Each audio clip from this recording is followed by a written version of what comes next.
Listen closely. Can you hear it? That low, groaning sound, like something ancient stirring from a long sleep.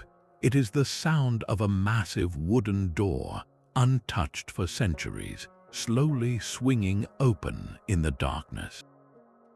For a moment, there is only the echo and then silence, a profound, heavy silence that seems to swallow the very air. What lies beyond that threshold? It is a question that has haunted explorers, historians, and dreamers for generations, because this isn't just any door. It is a gateway hidden within the thick stone walls of a remote monastery, a secret portal to a world that, according to official history, should not exist. Today, we are going to step through that door together into the shadows to uncover one of history's most captivating enigmas, the hidden tunnels connecting ancient monasteries. Imagine for a moment the world these monks inhabited, isolated communities perched on mountaintops, built into sheer cliff faces or nestled in deep, forgotten valleys. To the outside world, they were islands of faith and scholarship, separated by vast, often impassable distances. But what if that was merely an illusion? What if, deep beneath the earth, a secret network of passageways linked these sanctuaries? Not just short crypts or simple cellars, but long, engineered tunnels stretching for miles, creating a subterranean web across entire regions and perhaps even continents. This is not the stuff of fantasy novels. From the deserts of Egypt to the highlands of Ethiopia, from the forests of medieval Europe to the remote peaks of the Himalayas, compelling evidence suggests that these spiritual centers were far more connected than we ever knew. This is the story of those connections, a mystery carved in stone and earth. This journey is about more than just architecture or engineering. It is a puzzle that touches on the deepest human instincts, the need for security, the thirst for knowledge, and the desire to preserve something precious against the ravages of time and conflict. Were these tunnels escape routes from invading armies, secret conduits for sacred texts and relics during times of persecution? Or were they pathways for the silent exchange of ideas, allowing philosophies and scientific discoveries to flow between cultures that appeared, on the surface, to be worlds apart? The answers are buried in the dust of ages, waiting to be found. So, join me as we pull back the layers of history, examine the archaeological clues, and listen to the whispers of the past. We are about to venture into the hidden heart of the ancient world, and what we discover there may forever change how you see the quiet, stoic monasteries that dot our landscapes. The door is open. It is time to see what lies in the dark. But to truly grasp the significance of these tunnels, we must first step into the minds of the people who carved them from the living rock.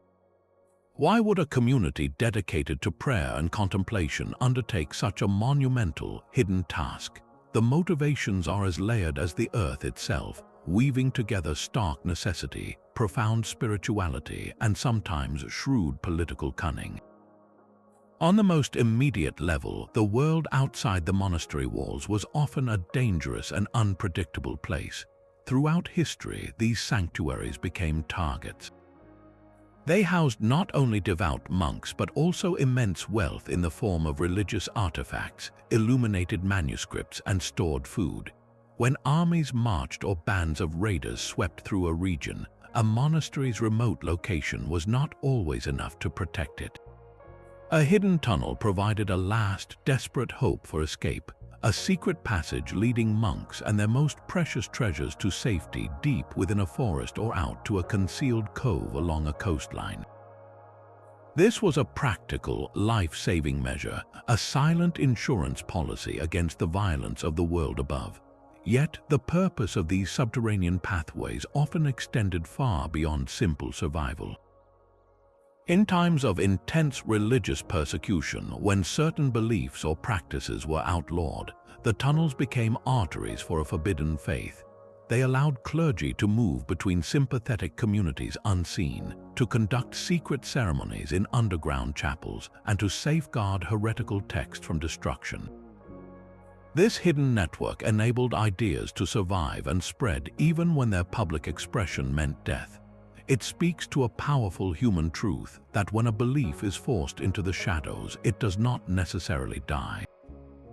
Instead, it often goes deeper, finding new strength and resilience away from the punishing light of authority. The tunnels, in this context, were not just physical spaces, but the very veins and arteries of a faith fighting for its life. And then there is the deepest, most symbolic layer of all. For the monastic mind, the act of descending into the earth was rich with spiritual meaning. The physical journey underground mirrored an internal spiritual pilgrimage, a descent into the depths of one's own soul to confront darkness, temptation, and ultimately to seek divine illumination.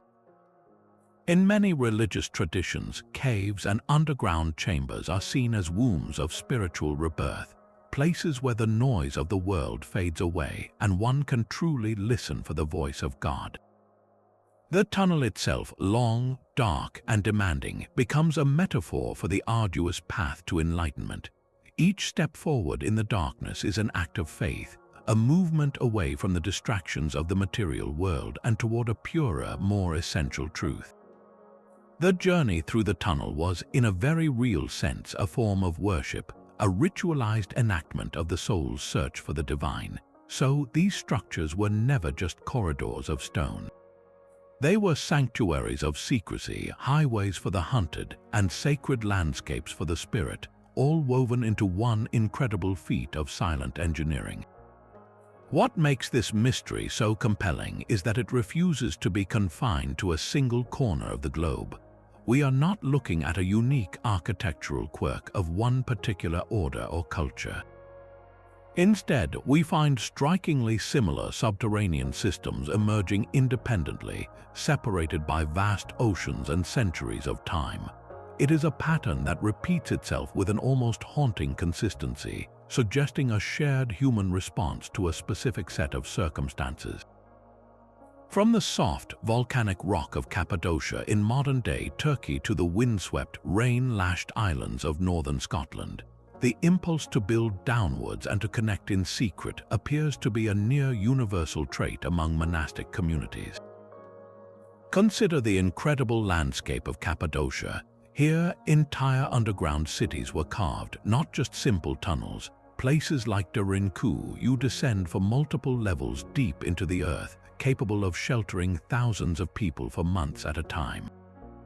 These complexes featured everything a community would need to survive a siege: living quarters, stables for livestock, churches, wine presses, and intricate ventilation shafts. While not exclusively monastic, many of these cities were intimately linked with early Christian communities fleeing persecution. The tunnels connecting different sections of these cities are a testament to a society that literally went underground to preserve its way of life. It represents secrecy and connection on a truly massive urban scale. Now travel thousands of miles to the west to the remote Scottish island of Iona. Here in the 6th century, Saint Columba established a monastery that would become a beacon of learning and faith. But even in this place of immense spiritual power, there is evidence of hidden passages. Local tradition speaks of a road of the dead, a secret tunnel used to transport the bodies of kings and nobles for burial, shielding sacred rites from prying eyes.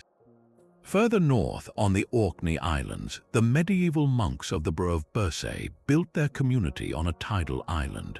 Archaeologists have found indications of tunnels that may have allowed access during high tide or served as escape routes during Viking raids. The motivation shifts slightly from religious persecution to isolation and security, but the underlying principle remains: a need for a controlled, hidden means of movement. This pattern continues if we journey to the highlands of Ethiopia. The rock-hewn churches of Lalibela are world-famous, but beneath and between these magnificent structures lies a labyrinth of tunnels and drainage channels. These passages connect the churches, creating a hidden pilgrimage route that allows the faithful to move between sacred spaces in a symbolic journey, shielded from the outside world. The tunnels here are an integral part of the worship experience, designed to enhance the spiritual seclusion of the site. So, what are we to make of this global echo? It points to something far deeper than coincidental engineering. It suggests that the monastic impulse itself, regardless of the specific faith or era, carries with it a fundamental need for separation and protected connection. These communities, by their very nature, define themselves in opposition to the mainstream world. They seek to create a sacred space set apart, and to protect that space, to maintain its purity and its safety, they must control access. A hidden tunnel is the ultimate form of controlled access. It allows for connection with like-minded communities, for the exchange of knowledge, for mutual support, while maintaining a facade of isolation to the outside observer. It is a physical manifestation of a dual existence, appearing solitary and withdrawn while being part of a vibrant, hidden network. This universal recurrence tells us that when humans dedicate themselves to a higher purpose, they will go to incredible lengths, quite literally digging into the earth itself, to safeguard that commitment from the unpredictable tides of history. To understand how this theory of protected connection worked in practice, we need look no further than one of the most visually stunning and defensible monastic communities on Earth, the monasteries of Meteora in central Greece. Rising from the plains of Thessaly like a forest of stone giants, these immense natural pillars, some towering over 1,000 feet high, seem almost impossibly inaccessible. And that was precisely the point. Beginning in the 14th century, hermit monks sought the ultimate seclusion, climbing these colossal rock formations to build their sanctuaries literally in the sky. But their choice was not solely spiritual, it was also profoundly strategic. As the Ottoman Empire expanded its control over the region, these sky-high refuges became fortresses of faith, and their secret to survival lay in mastering the vertical world through a combination of brilliant engineering and sheer audacity. The most famous image associated with Meteora is the net and the rope. For centuries, the only way for people and supplies to reach the monasteries was via a precarious basket hoisted by a single, aging rope, hauled up by a complex winch system operated by monks high above.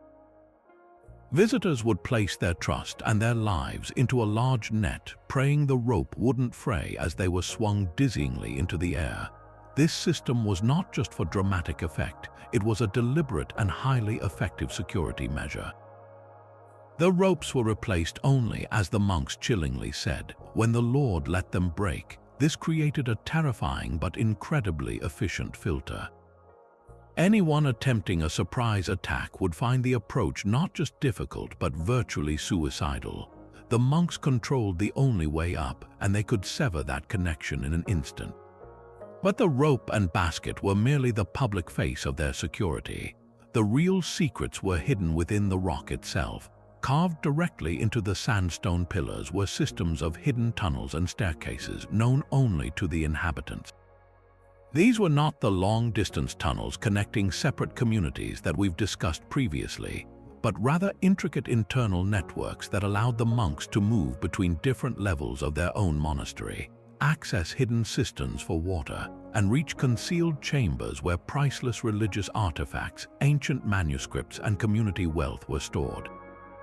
Some of these tunnels led to small, hidden balconies or caves that could serve as lookout posts or last resort hiding spots. Imagine an invader somehow making the perilous ascent, only to find the main courtyard empty, the monks having vanished without a trace into the very rock beneath their feet. Perhaps the most ingenious feature was the use of removable ladders. Before the modern staircases were carved into the rock faces in the 1920s, access to many of the monasteries was achieved through a series of long, wooden ladders that could be retracted and pulled up into the monastery at a moment's notice. This transformed each pinnacle into an impenetrable island. With the ladders drawn up, the sheer, smooth cliffs presented a vertical wall that was all but impossible for any army to scale.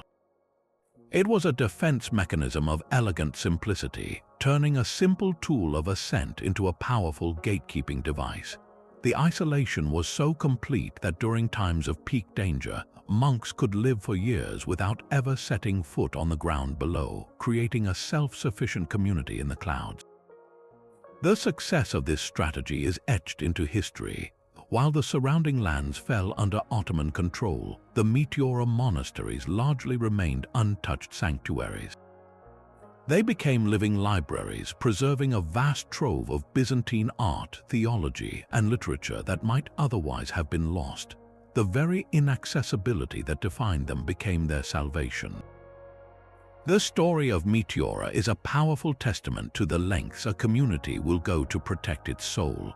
It wasn't just about building walls, it was about creating a world apart, a vertical kingdom where faith could endure, unobserved and undisturbed, high above the shifting tides of empires. Their hidden tunnels and retractable ladders were more than just architectural features.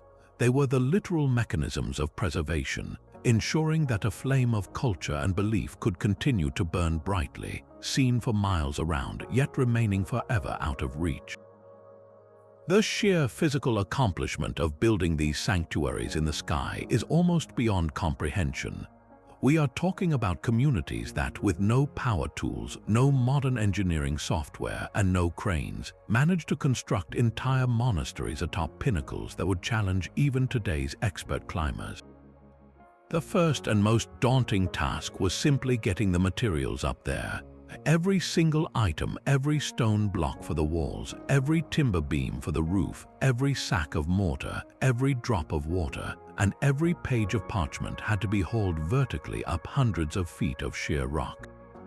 The primary tools for this Herculean effort were nets, baskets, and a system of ropes and winches, all operated by hand. Teams of monks and dedicated workers would spend hours, sometimes entire days, slowly and painstakingly lifting materials. The ropes themselves were made from willow wood, woven together to create immense cables that were strong yet possessed a degree of flexibility.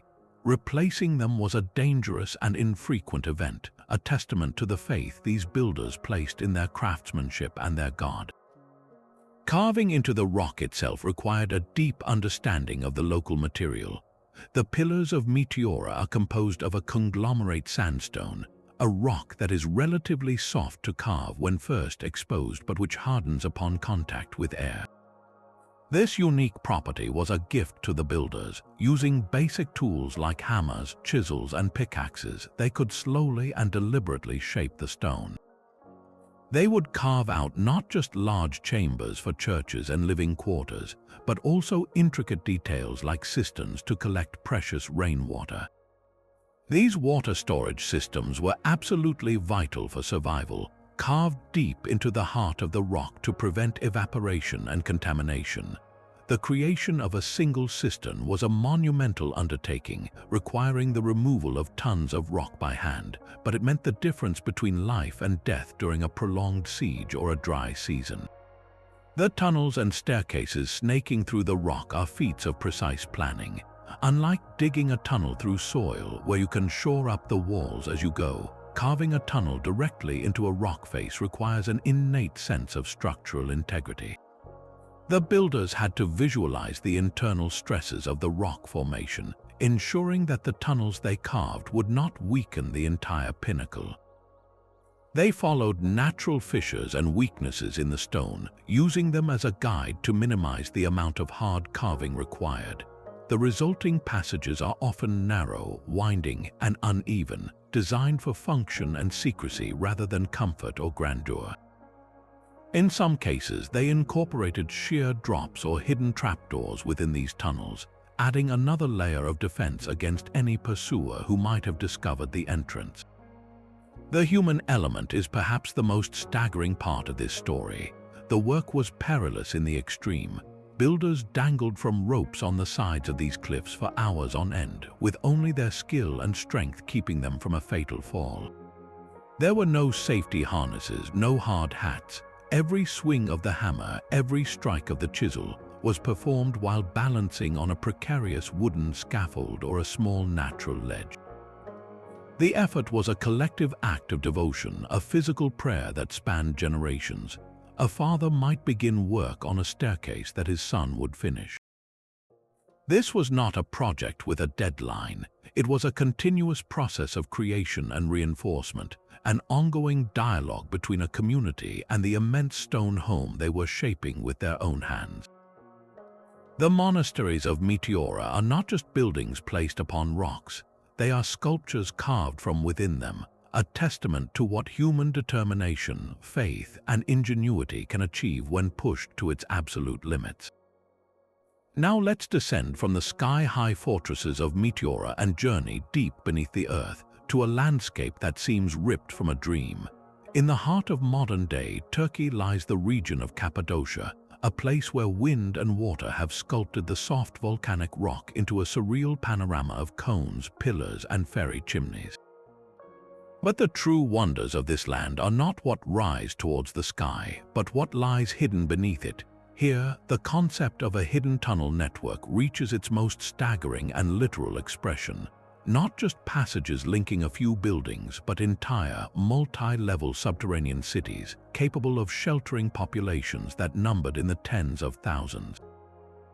While Meteora was a vertical escape, Cappadocia was a horizontal disappearance, a community vanishing entirely from sight. The scale of these underground complexes is almost impossible to overstate. The city of Derinkuyu, for example, plunges 18 levels deep into the earth, though only 8 are accessible to the public today. It is not a single, dark cavern, but a meticulously planned metropolis. Archaeologists estimate that at its peak, Derinkuyu could have accommodated up to 20,000 people along with their livestock and food supplies.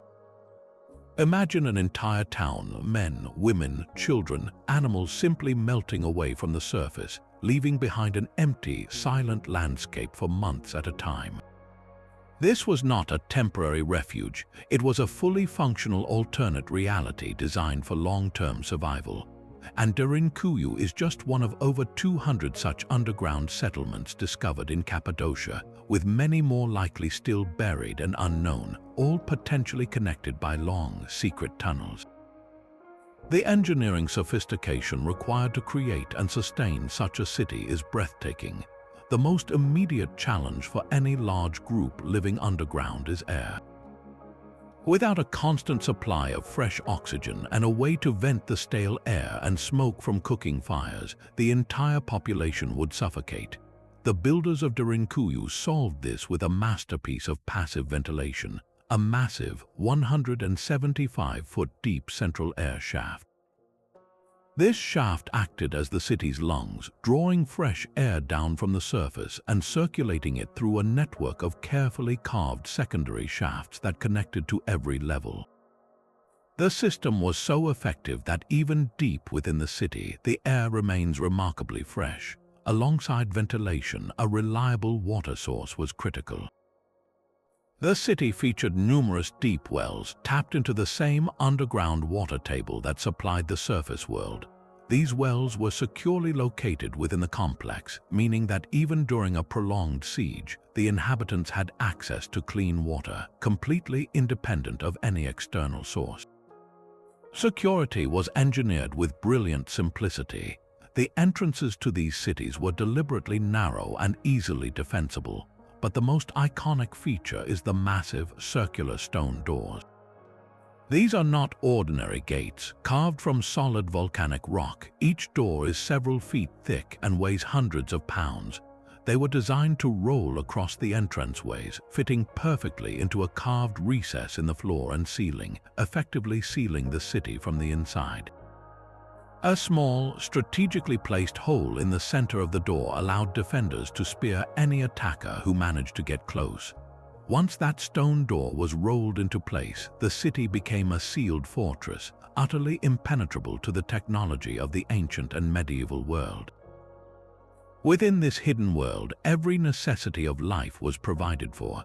There were stables for livestock, their floors carved with troughs for feed and water.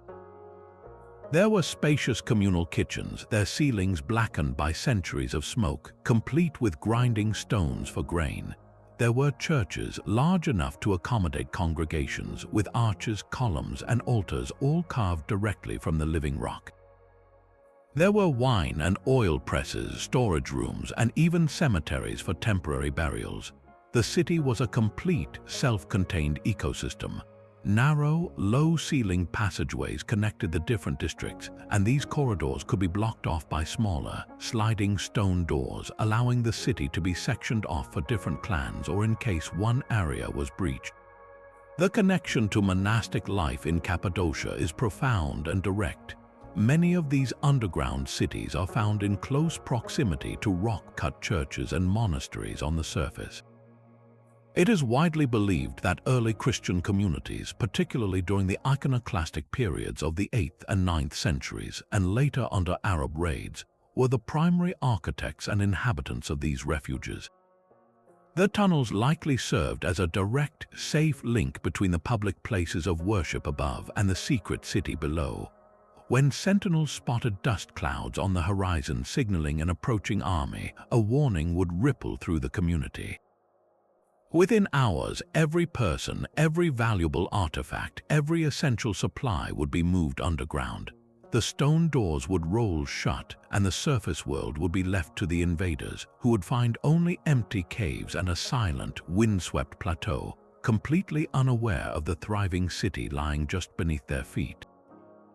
Cappadocia represents the ultimate expression of the hidden tunnel network, not merely a path to safety, but an entire world built in secret, a testament to the human will to endure against overwhelming odds. But what was it truly like to live in this world of perpetual twilight, to wake up, work, pray, and sleep for months on end, deep within the silent, stone heart of the earth? The organization of these cities reveals a society expertly adapted to the psychology and practicalities of subterranean life. The upper levels were the bustling, communal heart of the city.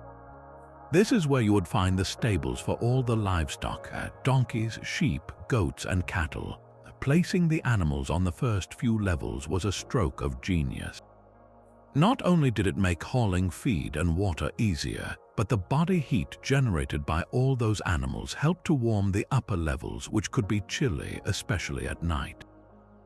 More importantly, if an invading force did manage to breach the main entrance, they would be met by the animals first, creating a noisy, chaotic buffer zone that gave the human inhabitants precious time to retreat deeper and seal the internal passageways. Venturing further down, the city unfolded in a carefully planned hierarchy.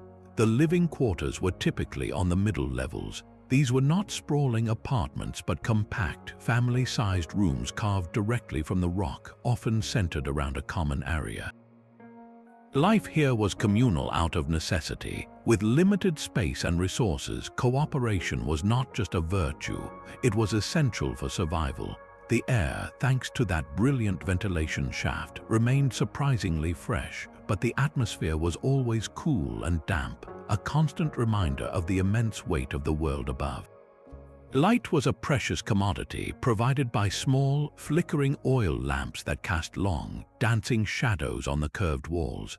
The soundscape was one of muted echoes, the distant lowing of a cow, the murmur of voices from a neighboring chamber, the rhythmic grinding of grain, all softened and absorbed by the porous stone.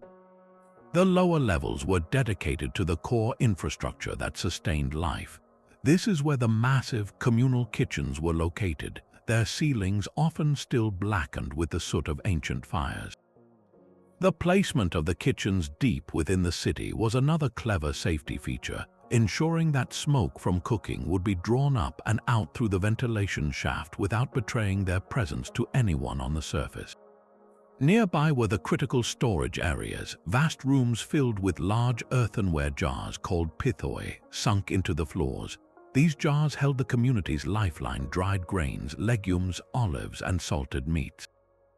The cool, stable temperature of the underground acted as a natural refrigerator, preserving these supplies for astonishingly long periods. Perhaps most remarkable is that these cities were not merely survival bunkers. They were full-fledged communities with a rich spiritual and cultural life. Carved directly into the rock, often on a level reserved for quiet contemplation, were the churches. These were not afterthoughts but central to the city's design. Some are simple chapels with a single altar, while others are surprisingly elaborate with multiple naves, columns, and arches, all painstakingly carved from the stone. Frescoes of saints and biblical scenes, though faded by time, still adorn some walls. The presence of these sacred spaces tells us that the inhabitants were not just hiding, they were living. They celebrated Mass, baptized their children, and buried their dead, all within the protective embrace of the earth. They even had wineries and oil presses, demonstrating a commitment to more than just bare survival. The ability to press grapes for wine, crucial for both sacrament and sustenance, signals a society intent on maintaining the rituals and comforts of their culture, even in the most extraordinary circumstances. This underground existence was a deliberate, organized, and profoundly human response to threat, a testament to the unyielding desire to preserve not just life but a way of life. Far to the northwest of Cappadocia's sun-baked plains, in a world defined not by earth but by the relentless power of the ocean, lies another kind of fortress. This one rises not from the ground but from the sea itself. Imagine a jagged pyramid of dark rock, lashed by the cold winds and crashing waves of the North Atlantic, appearing and disappearing behind veils of swirling mist. This is Skellig Michael, a place so remote and inhospitable that for centuries it was believed only the most devout or the most desperate would ever attempt to call it home.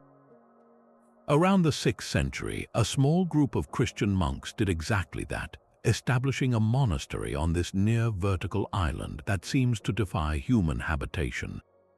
Their achievement is not one of vast, hidden cities, but of a different kind of marvel, a testament to sheer, stubborn endurance and a site whose very isolation fuels speculation about secret connections across the water. The first and most immediate challenge for any visitor, then and now, is the ascent. To reach the monastery, you must climb over 600 steep, uneven stone steps carved directly into the cliff face by the monks themselves. This is not a gentle path. It is a vertiginous staircase without handrails, worn smooth by centuries of wind and rain, often slick with sea spray. Each step is a physical act of pilgrimage, a reminder of the immense effort required to separate oneself from the world. Climbing it today with modern footwear and the knowledge that a boat awaits your return is a humbling experience. For the monks, hauling building materials, food, and everything needed for survival up this natural wall was a task of almost unimaginable difficulty. This staircase is the island's primary artery, but it is also its primary barrier, a clear statement that this was a place set apart, accessible only to those with unwavering resolve. At the summit, the monks created a small, level sanctuary, building a collection of unique, dome-shaped stone huts known as beehive huts because of their distinctive shape. These structures, built without any mortar, using a corbelling technique where each stone is carefully laid slightly inward until the roof is formed, are engineering marvels in their own right. They have withstood Atlantic gales for over a millennium, but it is what lies beneath and around this summit settlement that whispers of deeper secrets. The monks of Skellig Michael did not just build upwards, they also carved into the rock, creating a series of mysterious tunnels and water cisterns. Some of these passages are practical, connecting different parts of the monastery or channeling precious fresh water. Others, however, seem to have a more ambiguous purpose. Certain tunnels lead to small, hidden openings on the cliff face, perfect for observation or perhaps even for discreet arrival or departure by sea. This network of passages fuels one of the most compelling mysteries surrounding Skellig Michael. In the often stormy seas to the northeast lies a smaller island, Little Skellig. To the west, on a clear day, the distant coast of County Kerry is visible.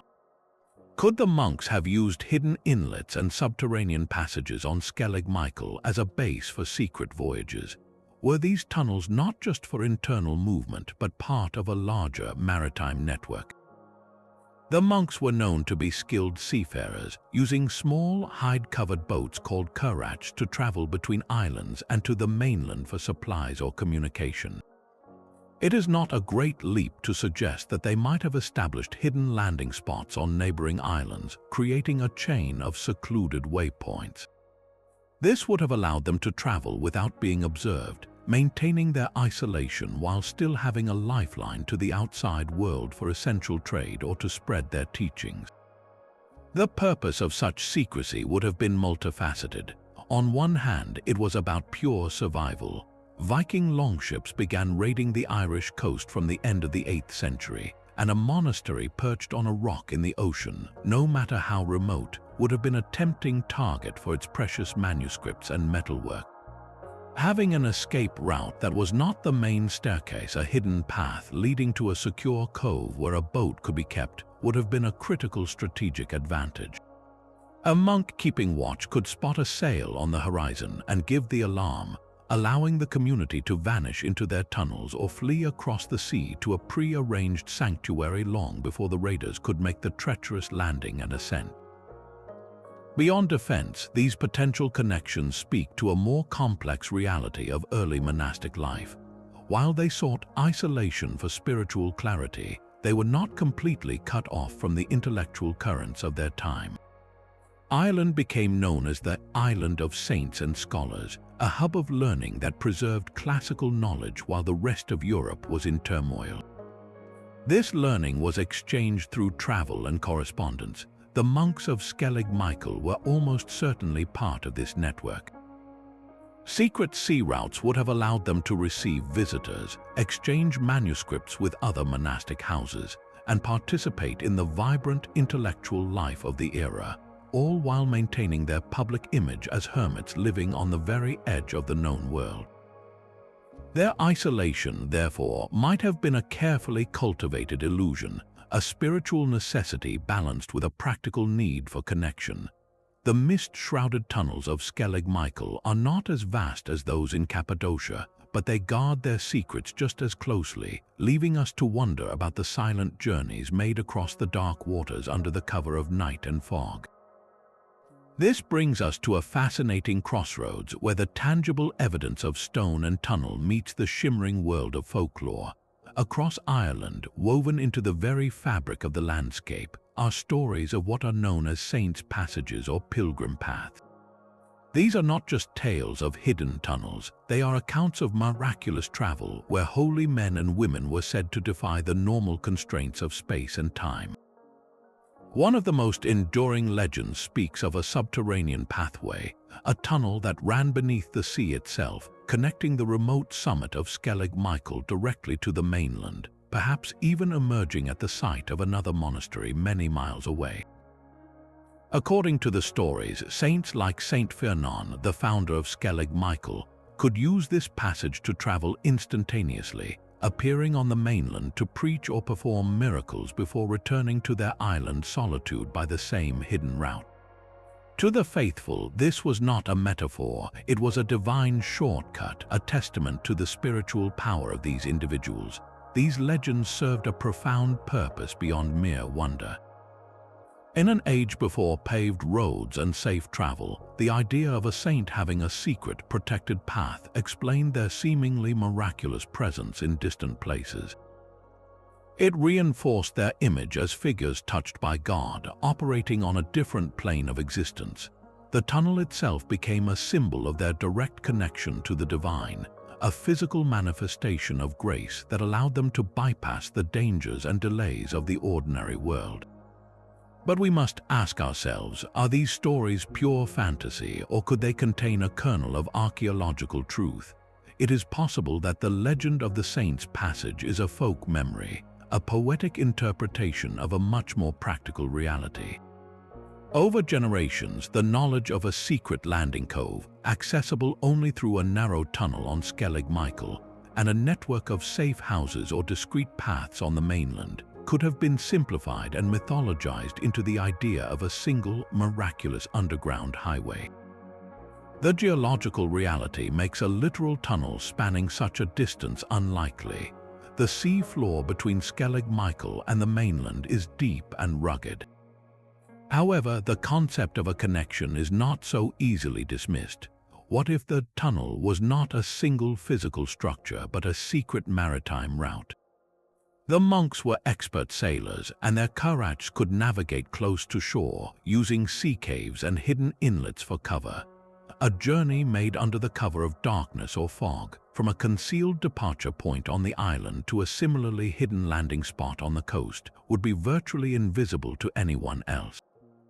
To an observer on the mainland who saw a monk arrive from the sea and then, days later, heard that same monk was already back on his remote island, it might indeed seem like a miracle. The legend of the Saint's Passage could be the cultural echo of a highly efficient and clandestine seafaring tradition, a practical system of connection that, to the outside world, appeared supernatural. This blurring of myth and history invites us to look at other sites through the same lens. All across Ireland, place names and local traditions hint at these subterranean connections. There are stories of tunnels linking ancient church sites, round towers, and holy wells. Very often, these legends include a warning that the tunnels are now collapsed or sealed, often because someone blasphemed or because a treasure was disturbed. These cautionary endings are classic folkloric devices, but they also serve a practical function. They keep people from digging too deeply and perhaps discovering that the tunnel was more symbolic than literal. In many cases, these saints' passages might align with ancient processional routes, sunken causeways, or even just well-worn pilgrim paths that felt sacred because they were walked by generations of the faithful. The earth itself seemed to remember their passage, and the idea of a hidden tunnel was a powerful way to express that sacred geography. Ultimately, the truth of the Saint's Passage likely exists in a space between archaeology and belief. While we may never find a stone archway leading under the Atlantic, the legend itself is a historical artifact. It tells us how these communities viewed their spiritual leaders and their landscape. It reveals a world view where the physical and spiritual realms were intimately connected, where a holy man's journey was not just a trek across land, but a movement through a landscape charged with divine possibility. The persistence of these stories, passed down for over 1,000 years, underscores the deep impression that the monks' isolation and their mysterious comings and goings made on the popular imagination. The legend is a testament to their power, a power so great that it seemed to bend the very earth to its will. Now, let us travel to a place where the very concept of a hidden world is enshrined in lore. Off the coast of northern Greece lies a rugged, forested peninsula that has been a spiritual fortress for over 1,000 years. This is Mount Athos, an autonomous monastic state within the borders of Greece, governed not by a mayor or a president but by a council of abbots. Its isolation is not just a matter of geography, it is a principle fiercely protected by ancient imperial decrees and modern legislation. For centuries, this has been a forbidden realm for half the world's population, as women are entirely prohibited from setting foot on its soil. But even for the men granted rare permission to visit, access is severely restricted. This extreme seclusion has created the perfect conditions for one of the most persistent and intriguing rumors surrounding the holy mountain: the existence of a vast, secret tunnel network weaving beneath the forests and mountains to connect its 20 sovereign monasteries. The formal barriers to entry are just the beginning of the story. Reaching Mount Athos requires a special permit, and the number of daily visitors, both Orthodox pilgrims and non-religious tourists, is tightly limited. Once you arrive by boat at the small port of Daphne, you are in a land that operates on its own time, literally following the Julian calendar and the Byzantine clock, where the day begins at sunset. The roads are few, and travel between the monasteries is often done on foot along ancient paths. This controlled environment makes the idea of a hidden infrastructure not just plausible but almost necessary. How could 20 independent monasteries, some perched on cliffs, others hidden in deep valleys, coordinate and communicate with such efficiency? especially during times of external threat without some form of protected connection.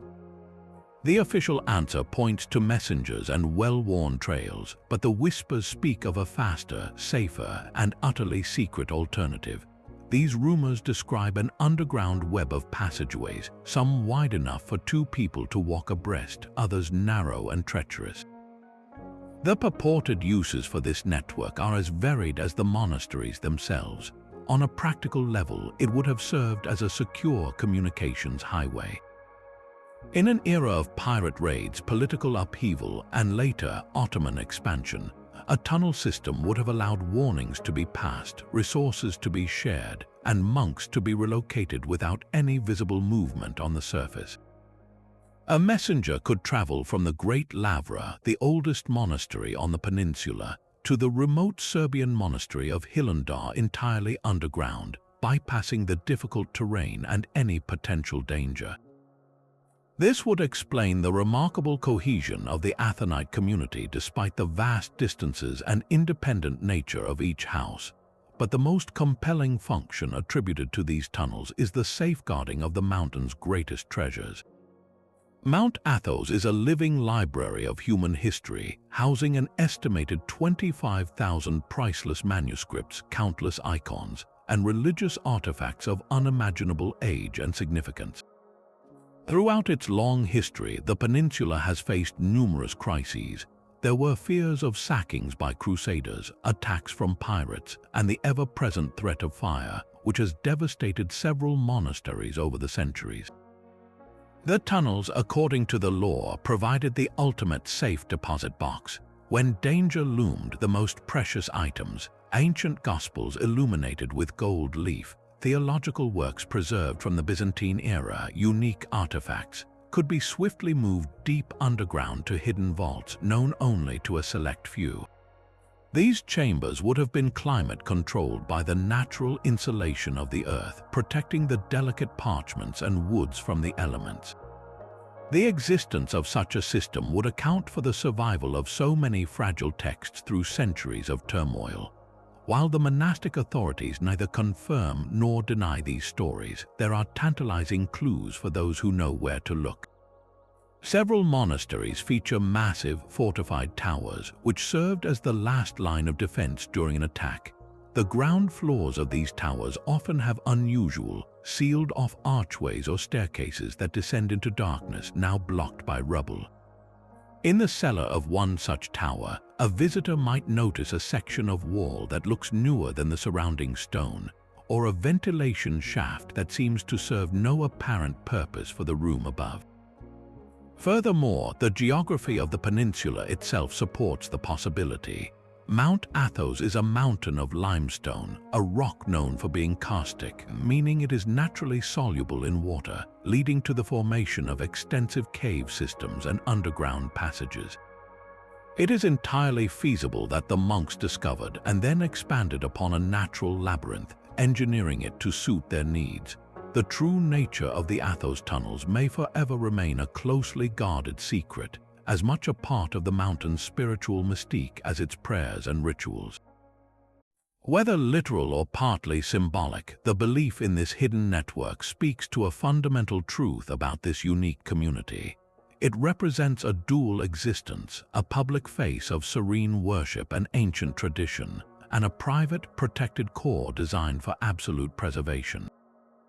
The tunnels are a physical manifestation of the Athonite vow to be in the world, but not of it.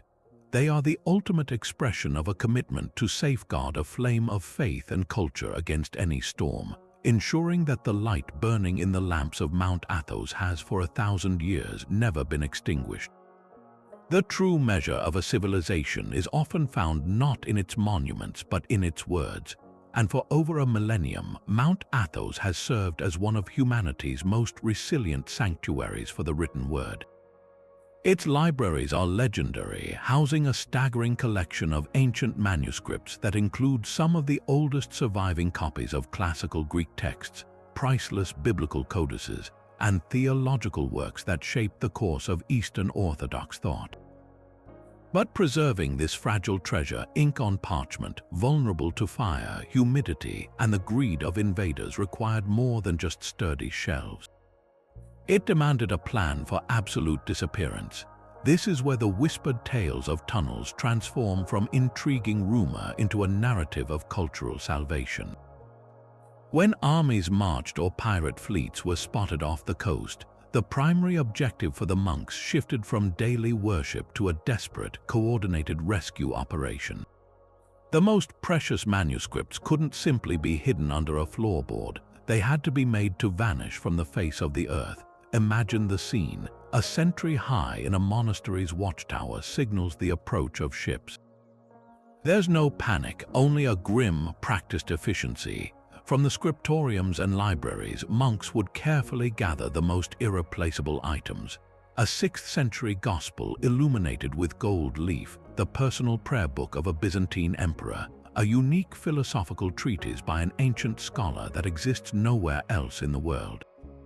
These were not hauled away in carts but passed hand to hand through narrow corridors, down winding staircases that led deep beneath the monastery's foundation.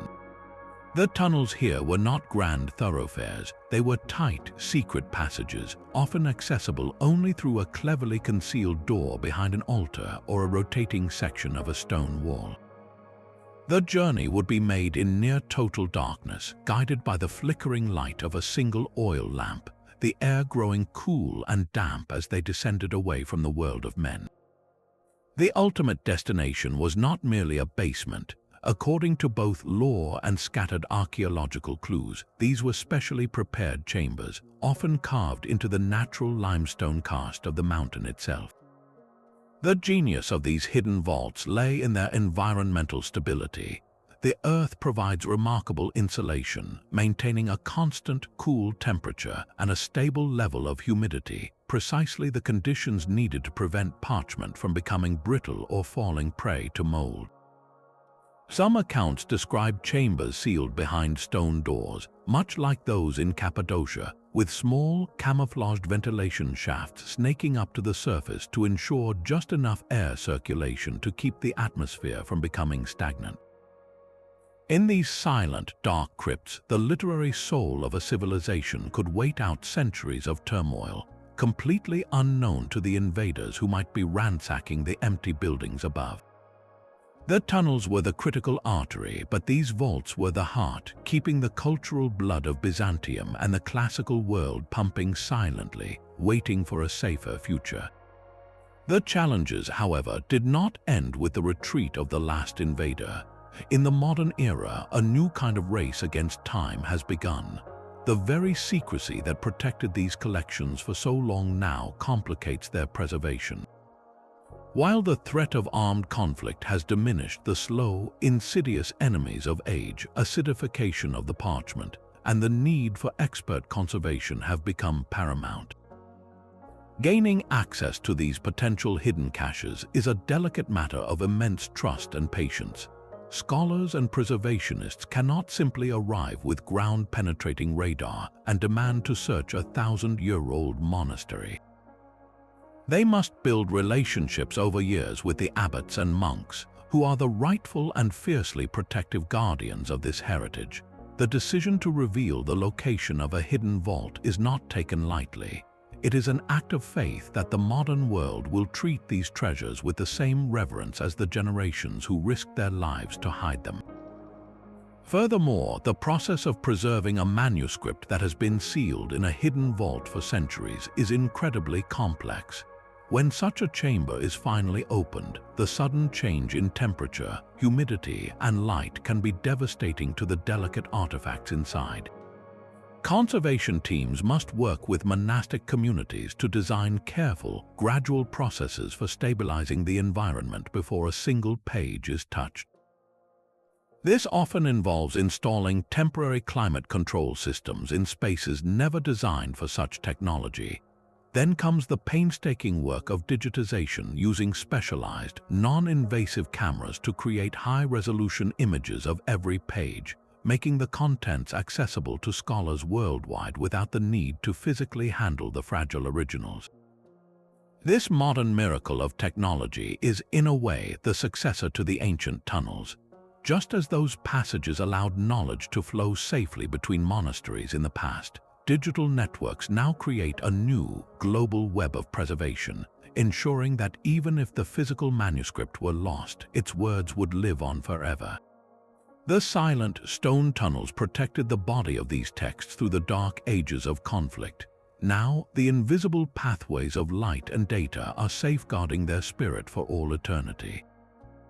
Now, we journey from the sea-misted solitude of Skellig Michael and the guarded peninsula of Mount Athos to the sun-scorched highlands of Ethiopia, to a place that redefines the very idea of a sacred landscape.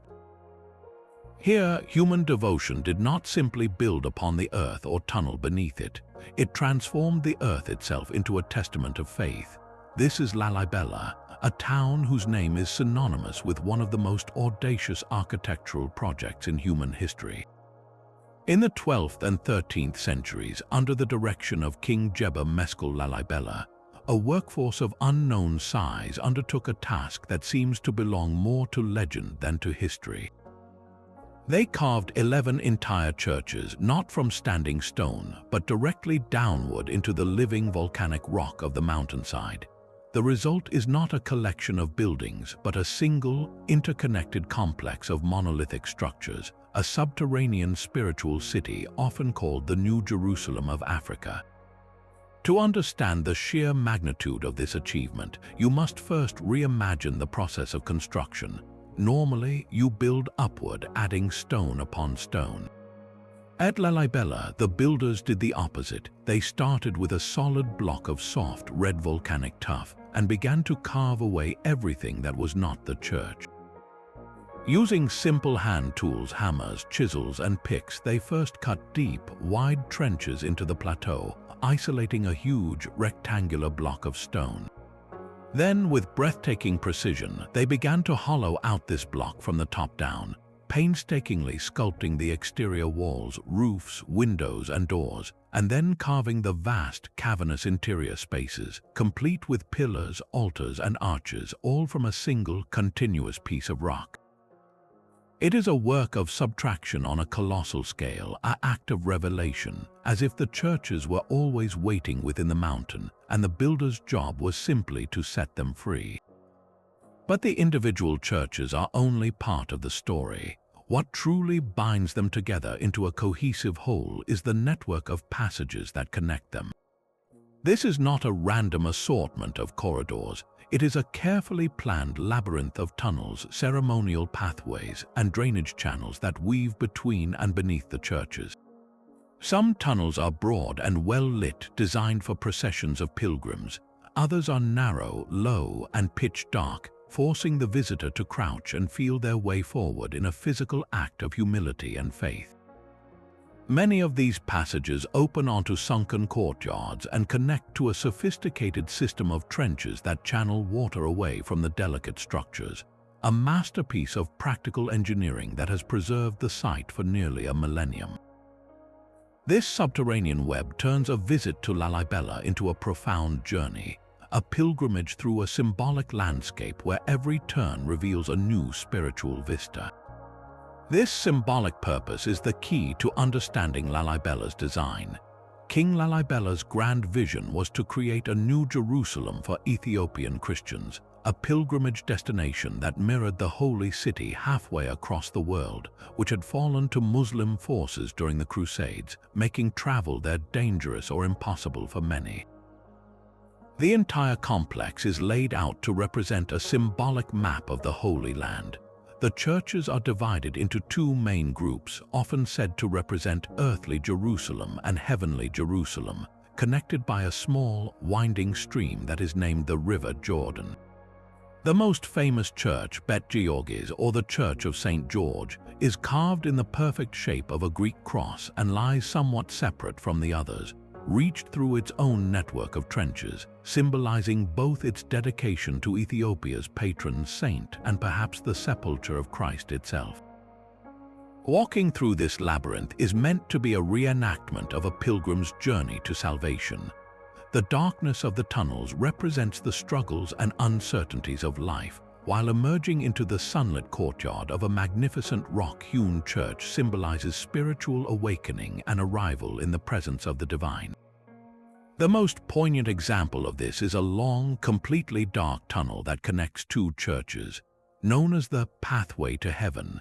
It is said that to pass through this tunnel in total darkness is to symbolically pass through the underworld, emerging into the light of the church as a form of rebirth. The tunnels of Lalibela, therefore, are far more than just architectural connectors. They are an integral part of the worship, a three-dimensional scripture that pilgrims physically navigate with their bodies, etching the story of their faith into their very experience. What makes Lalibela stand apart from other tunnel networks is that its primary function was not defense or secrecy, but profound spiritual symbolism. While the hidden passages may have offered refuge during times of conflict, their main purpose was to enhance devotion. They control the pilgrim's experience, building anticipation and creating a sense of mystery and revelation around each church. This shifts our understanding of why ancient communities built these subterranean pathways. It wasn't always about hiding from the world. Sometimes it was about creating a better, more meaningful world below the surface, a sacred geography designed not for survival but for the salvation of the soul. The silent stone passages of Lalibela do not guard against armies. They guide the spirit on a journey of transformation, proving that the most powerful connections forged by humanity are not always those that are seen, but those that are felt in the quiet, deliberate footsteps of a pilgrim moving through the dark toward the light. The precision with which the churches of Lalibela were carved presents a mystery that has captivated engineers and historians for centuries. How did a medieval society, with what we assume were simple iron tools, achieve such breathtaking accuracy in both their grand vision and their minute details? The sheer volume of rock that had to be removed is staggering. Experts estimate that to create the 11 churches and their connecting network of trenches and tunnels, workers would have had to quarry over 40,000 cubic meters of solid rock. That is a mass of stone equivalent to a large modern office building, all excavated by hand without the aid of powered machinery or advanced surveying equipment. The logistical challenge of managing such a project, feeding, housing, and organizing a workforce large enough to accomplish this over a period believed to be around 24 years, is almost as impressive as the architectural feat itself. The local traditions provide an answer that speaks to the site's profound spiritual significance.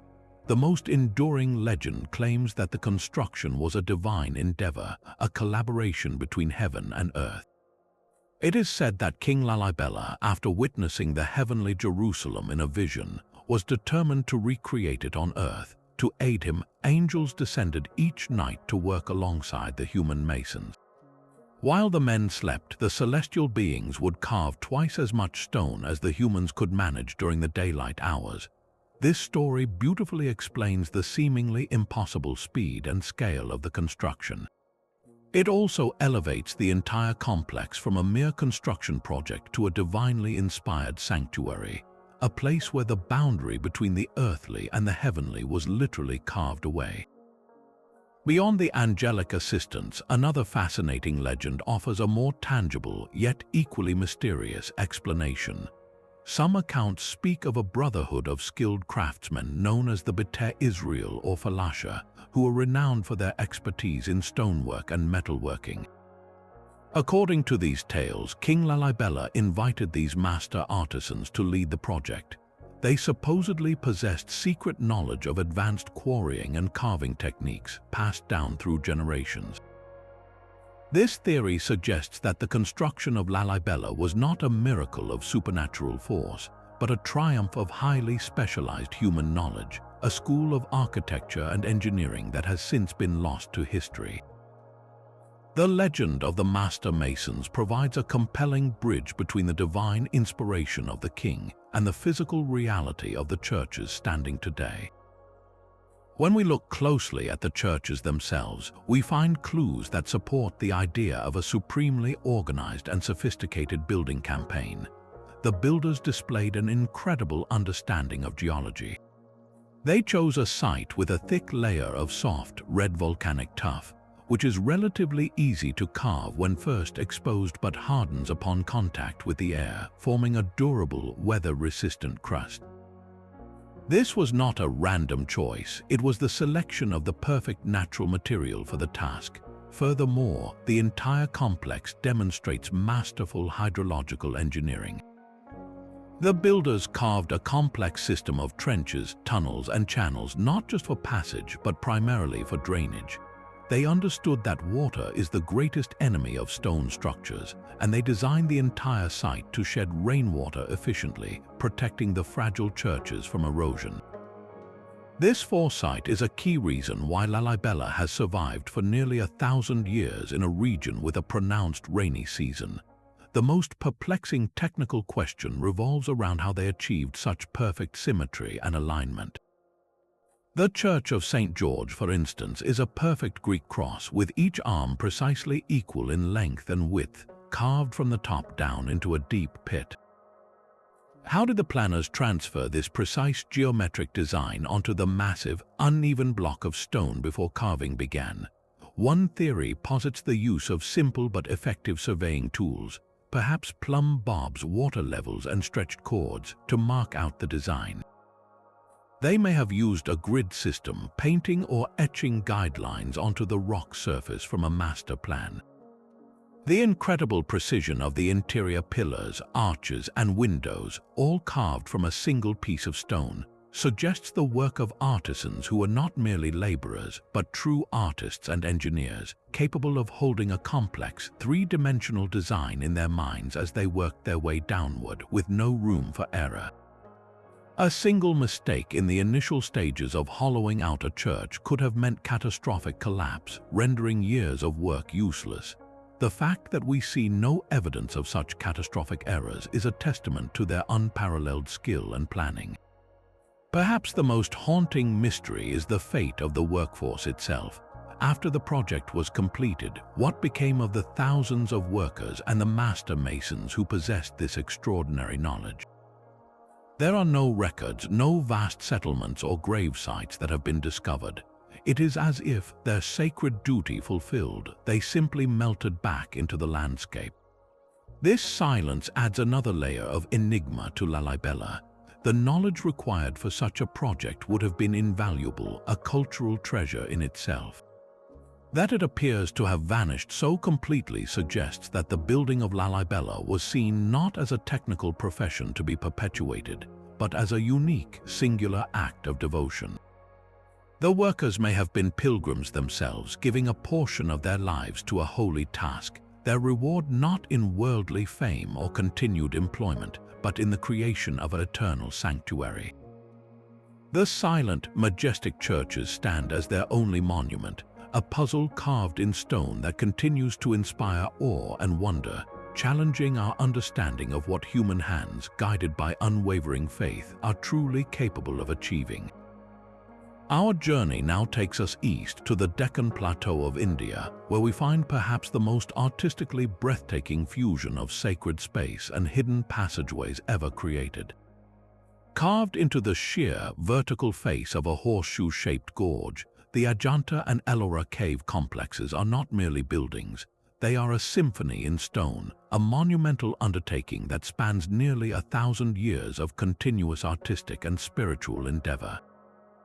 Here, the concept of the tunnel and the monastery merge into one inseparable whole.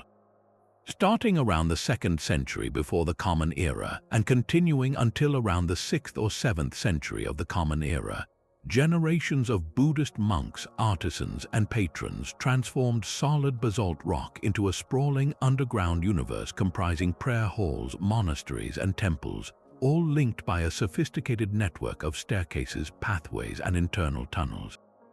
Unlike the defensive secrecy of Cappadocia or the vertical retreat of Meteora, the tunnels of Ajanta and Ellora served a community that was, in its time, a vibrant and open center of international culture, learning, and commerce, situated on a critical junction of the ancient Silk Road. The very location of these caves was strategic. The Deccan Plateau was a crossroads for trade routes connecting the ports of Western India with the interior of the subcontinent and beyond to Central Asia. Merchants, pilgrims, and scholars from across the known world would have traveled these paths. The monks who established these cave monasteries were not seeking utter isolation. Instead, they were creating welcoming way stations and powerful centers of Dharma or Buddhist teaching, positioned to interact with the flowing currents of global exchange. The caves provided a cool, tranquil respite from the bustling trade routes below. A wealthy merchant, after a long and perilous journey, could ascend to these cliffside sanctuaries, make a donation to support the monastic community, and enjoy the breathtaking art that adorned the walls, all while receiving spiritual instruction. The tunnels and connecting passages allowed the monks to move efficiently between their private residential quarters, the public prayer halls, and the rock-cut water cisterns, managing this busy spiritual enterprise hidden within the mountain's embrace. The caves themselves fall into two primary categories, chaityas and viharas. A chaitya is a prayer hall, a long, rectangular space often ending in a stupa, a hemispherical structure representing the Buddha's enlightenment. Walking into the great chaitya caves is an awe-inspiring experience. The ceilings are high and vaulted, supported by rows of intricately carved pillars that mimic the wooden architecture of the time. Light filters in from a large, horseshoe-shaped window above the entrance, illuminating the central stupa and creating a dramatic, reverent atmosphere. The viharas, on the other hand, were the monasteries. These are square halls surrounded by small, simple cells where the monks would live and meditate. Off the main hall of a vihara, you often find a shrine room containing a magnificent statue of the Buddha.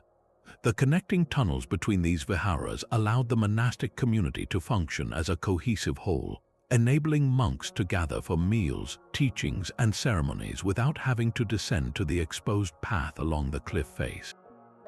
But it is the art that truly defines Ajanta and makes its hidden passageways feel alive. The walls and ceilings of many caves are covered with some of the most exquisite and well-preserved ancient paintings in the world.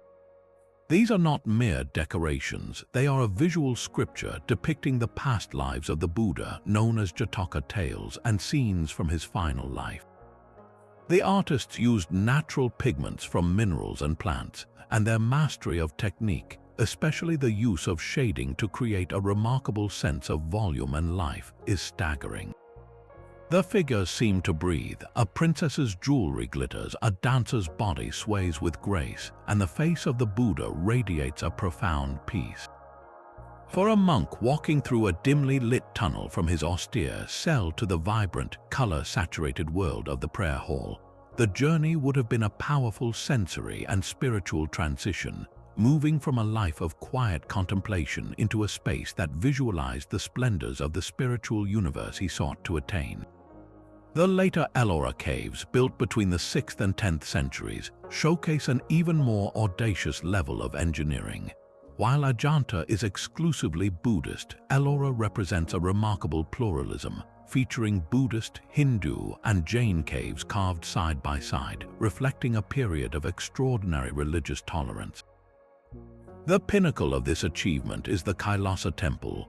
This is not a cave carved into the rock. It is an entire, freestanding temple complex that was carved from the top down from a single, gigantic block of basalt. Architects first carved 3 deep trenches into the mountainside to isolate a huge block of stone, and then teams of sculptors working for generations carved this block into a multi-storied temple complete with a main shrine, pillared halls, courtyards, bridges, and life-sized sculptures of elephants and deities. The scale is incomprehensible. It is estimated that over 400,000 tons of rock were removed in its creation. The tunnels and passageways here are integrated into the very fabric of the temple, allowing for ritual circumambulation and creating a complex, multi-level sacred geography that visitors can explore for hours. The ultimate fate of these cave complexes adds another layer of mystery to their story. For reasons that are still not entirely clear, Ajanta was abandoned around the 7th century. The bustling Silk Road trade routes may have shifted, or perhaps political changes led to a withdrawal of royal patronage. Slowly, the jungle began to reclaim the gorge. Silts and sediments washed down from the plateau above, gradually burying the cave entrances and hiding them from view. For over 1,000 years, Ajanta slept, its magnificent paintings preserved in the dark, climate-controlled environment of the sealed caves, completely unknown to the outside world. It was not until 1819, when a British officer on a tiger hunt stumbled upon the entrance to one of the caves, that this lost world was revealed once more. The tunnels, which had once echoed with the chants of monks and the footsteps of pilgrims, had fallen silent, guarding their artistic treasures until a new age was ready to appreciate them. The story of Ajanta and Ellora is a powerful reminder that the most profound connections are not always meant to be permanent. Sometimes the greatest act of preservation is to be forgotten, allowing beauty and devotion to lie dormant, waiting patiently in the dark for their rediscovery. To step into the painted halls of the Ajanta caves is to enter a world where the very rock has been transformed into a portal to enlightenment. The magnificent frescoes that adorn the walls and ceilings are far more than simple decorations. They are a profound spiritual technology, a visual scripture designed to guide the monastic residents and pilgrims on their path toward nirvana. In the dim, flickering light of oil lamps, these images would have come alive, their narratives unfolding like a sacred film. The artists employed a sophisticated understanding of perspective and emotion, creating figures that seem to breathe and stories that feel immediate and real. A prince giving away his worldly possessions radiates serene detachment, while a dancer's body curves with a grace that speaks to both earthly beauty and the impermanence of all things. For a monk living in this isolated community, spending hours in meditation within these chambers, the art served as a constant, vivid reminder of the Buddha's teachings and the countless lifetimes of striving that lead to ultimate liberation. The tunnels connecting these caves were not just passageways for physical movement. They were transitions between different stages of spiritual instruction, with each cave offering a new chapter in this immense, painted epic of compassion and wisdom.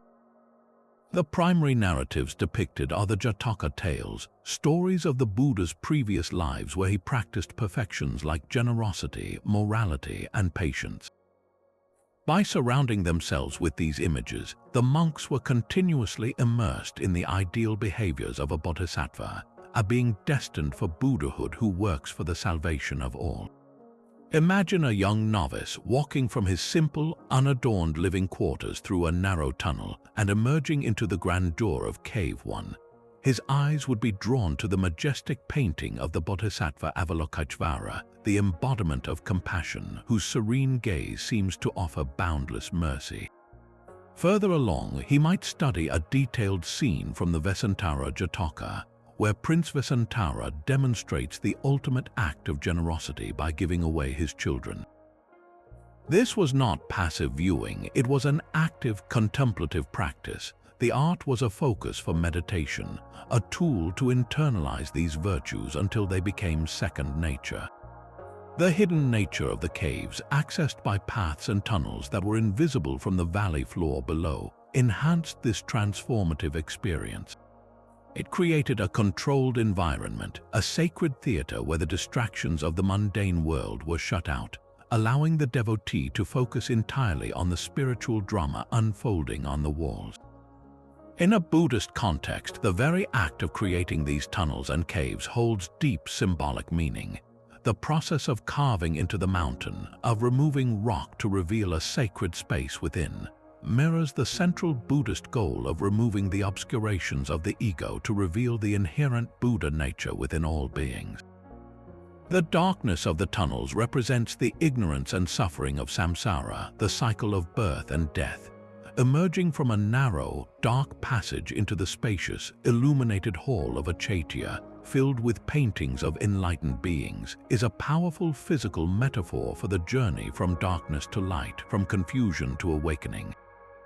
The labyrinthine network of passages can be seen as a mandala, a sacred geometric pattern representing the universe, which the pilgrim navigates inwardly on the path to the center, which is enlightenment itself. The tunnels were not for hiding from the world in fear, but for consciously withdrawing from it in order to engage in a deeper, more focused spiritual practice. This voluntary seclusion, this journey inward through art and architecture, was the very engine of their devotion. Furthermore, the strategic placement of certain paintings in relation to the tunnels suggests a carefully choreographed experience. A particularly dramatic Jataka tale might be positioned at the entrance to a cave, capturing the visitor's attention immediately. A serene image of the Buddha in a teaching posture might be placed directly across from a tunnel exit, so that it is the first thing a person sees upon entering, setting a tone of calm and wisdom. The tunnels themselves may have been used for ritual processions. Monks could have filed through the darkness in silent meditation, emerging into the brightly painted hall to circumambulate the stupa, their physical movement through the complex reinforcing the spiritual journey depicted in the art. The entire site functioned as an integrated whole, where architecture, painting, and ritual worked together to create a total environment for transformation. The silence of the caves today cannot erase the echo of that ancient purpose, the whispered chants, the soft footsteps, and the profound contemplation that once filled these spaces, all guided by the luminous stories that still dance upon the walls, waiting to illuminate the path for any who journey here. Nestled at the foot of a mountain many believe to be the biblical Mount Sinai, in a landscape of breathtaking but brutal austerity, stands a fortress of faith that has defied time itself. The monastery of St. Catherine is one of the oldest continuously inhabited Christian monasteries in the world, a place where the silence of the desert is broken only by the same prayers that have echoed within its walls for nearly 17 centuries. Founded in the 6th century by order of the Byzantine Emperor Justinian, its primary purpose was both spiritual and starkly practical, to protect the monks who lived there and to enshrine what was believed to be the site of the burning bush. But survival in such an unforgiving environment, surrounded by vast, empty deserts and subject to the shifting politics of empires, required more than just thick walls. It demanded a hidden lifeline, and the legends that have swirled around this ancient sanctuary for generations speak of exactly that, a secret tunnel that served as its silent artery to the outside world. The monastery's appearance is that of a formidable bastion. Its high granite walls, built by Justinian's engineers, were designed to withstand siege and assault. For centuries, these walls have shielded an irreplaceable treasure trove, a library second only to the Vatican's in its collection of ancient manuscripts and early Christian texts, including the famous Codex Sinaiticus, one of the oldest complete copies of the Greek Bible. But the true test of this fortress was not always from armies, it was from the desert itself. The relentless sun, the scarcity of water, and the sheer isolation meant that securing a reliable supply line for food, water, and other essentials was a matter of life and death. The official gate was a potential vulnerability, and this is where the legend of the secret tunnel takes root.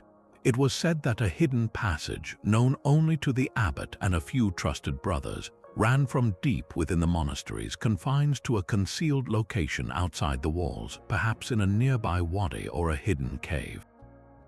This tunnel, according to tradition, served two critical functions. The first was as an escape route. Throughout its long history, the monastery has existed under various rulers: Byzantine, Arab, Mamluk, Ottoman. While it was often granted protective decrees, the political winds could shift unpredictably. If the walls were ever breached by a hostile force, the tunnel offered a last, desperate chance for the monks to flee with their most precious manuscripts, vanishing into the labyrinthine canyons of the surrounding mountains. The second, and perhaps more frequently used function, was for supply. The tunnel allegedly allowed trusted Bedouin tribes who had a historic relationship with the monastery to deliver provisions discreetly. This ensured that the community could withstand a prolonged period without having to open the main gate. protecting them not only from potential enemies but also from the scrutiny of how they sustained themselves.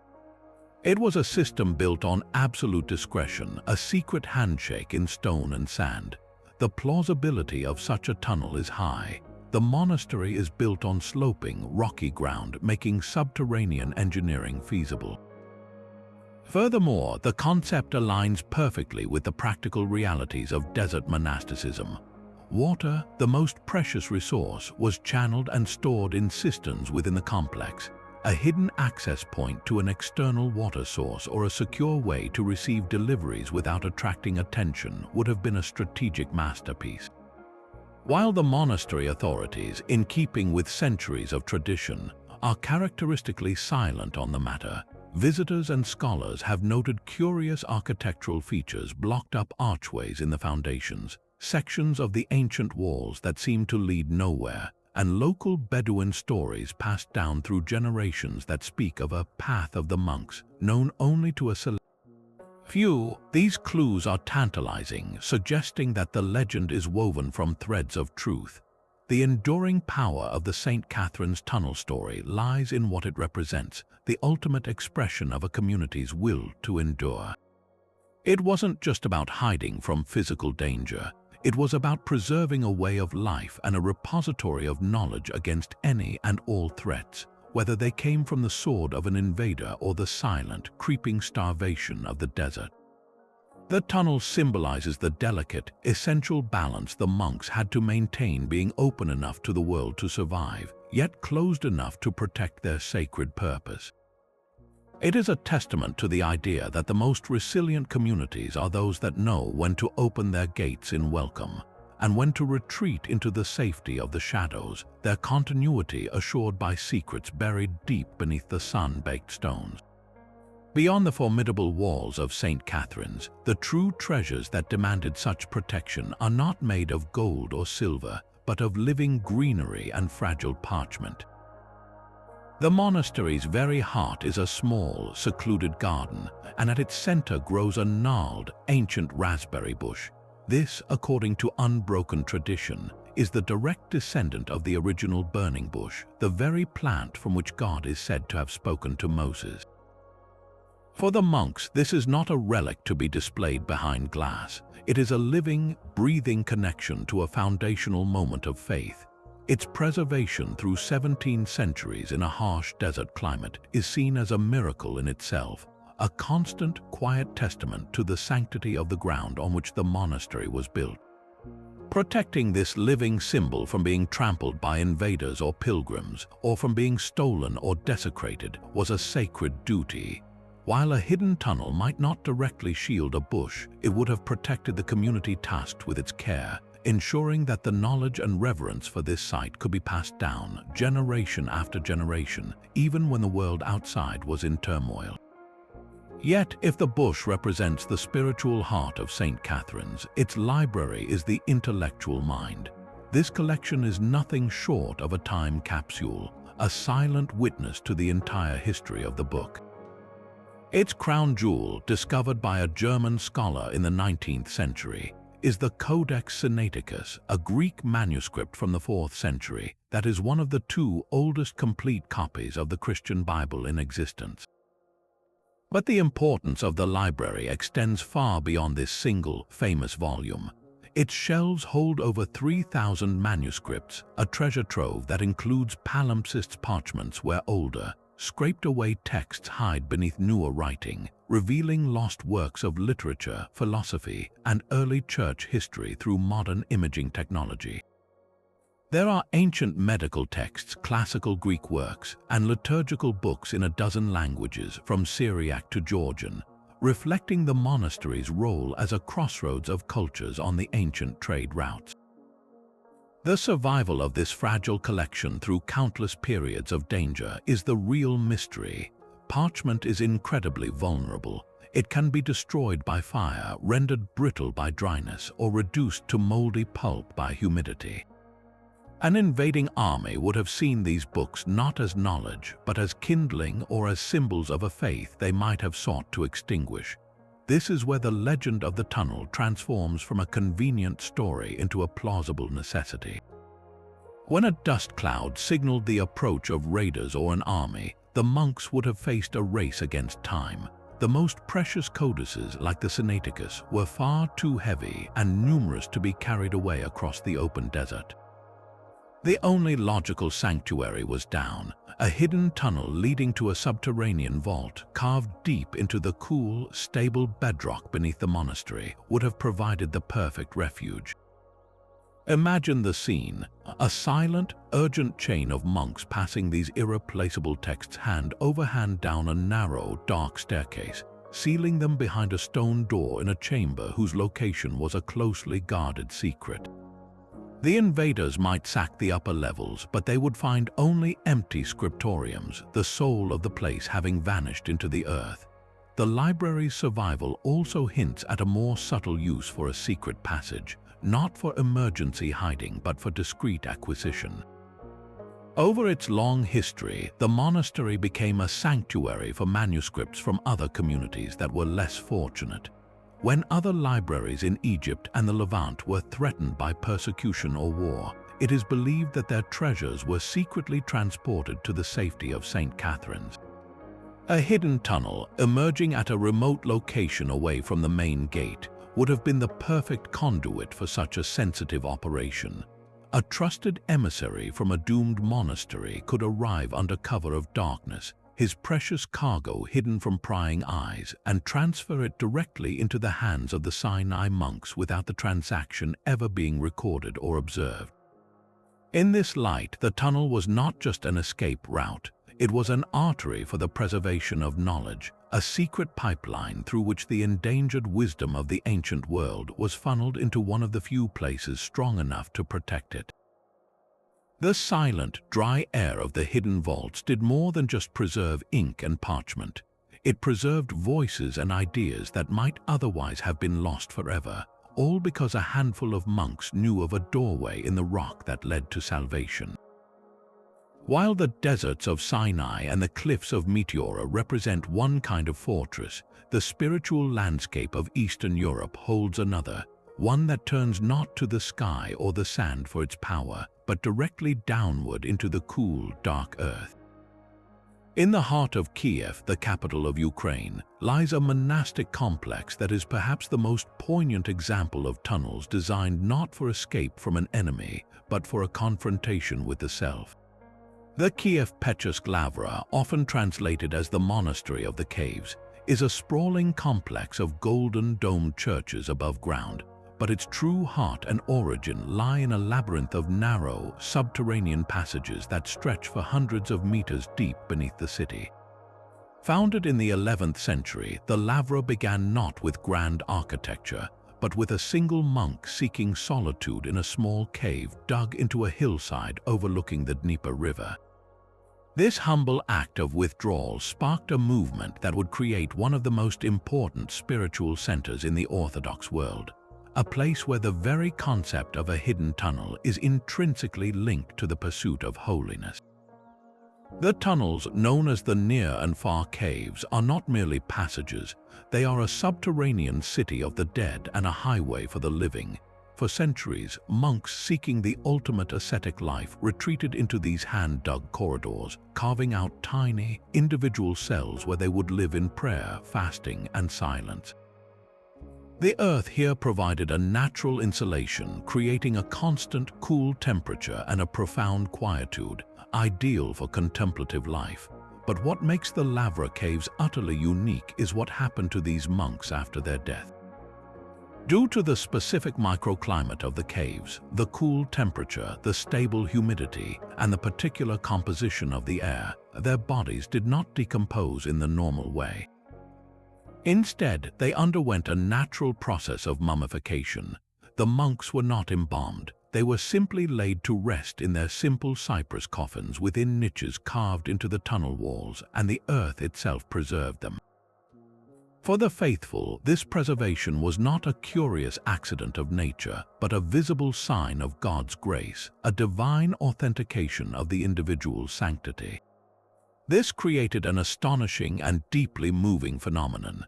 As you walk through the low, narrow tunnels today, guided only by the flickering light of a handheld candle, the walls are lined with these resting places. The mummified remains of the monks, covered in rich liturgical cloths, lie in glass-fronted coffins, their hands often visibly crossed on their chests. The atmosphere is thick with the scent of beeswax candles and incense, a sensory experience that feels suspended outside of time.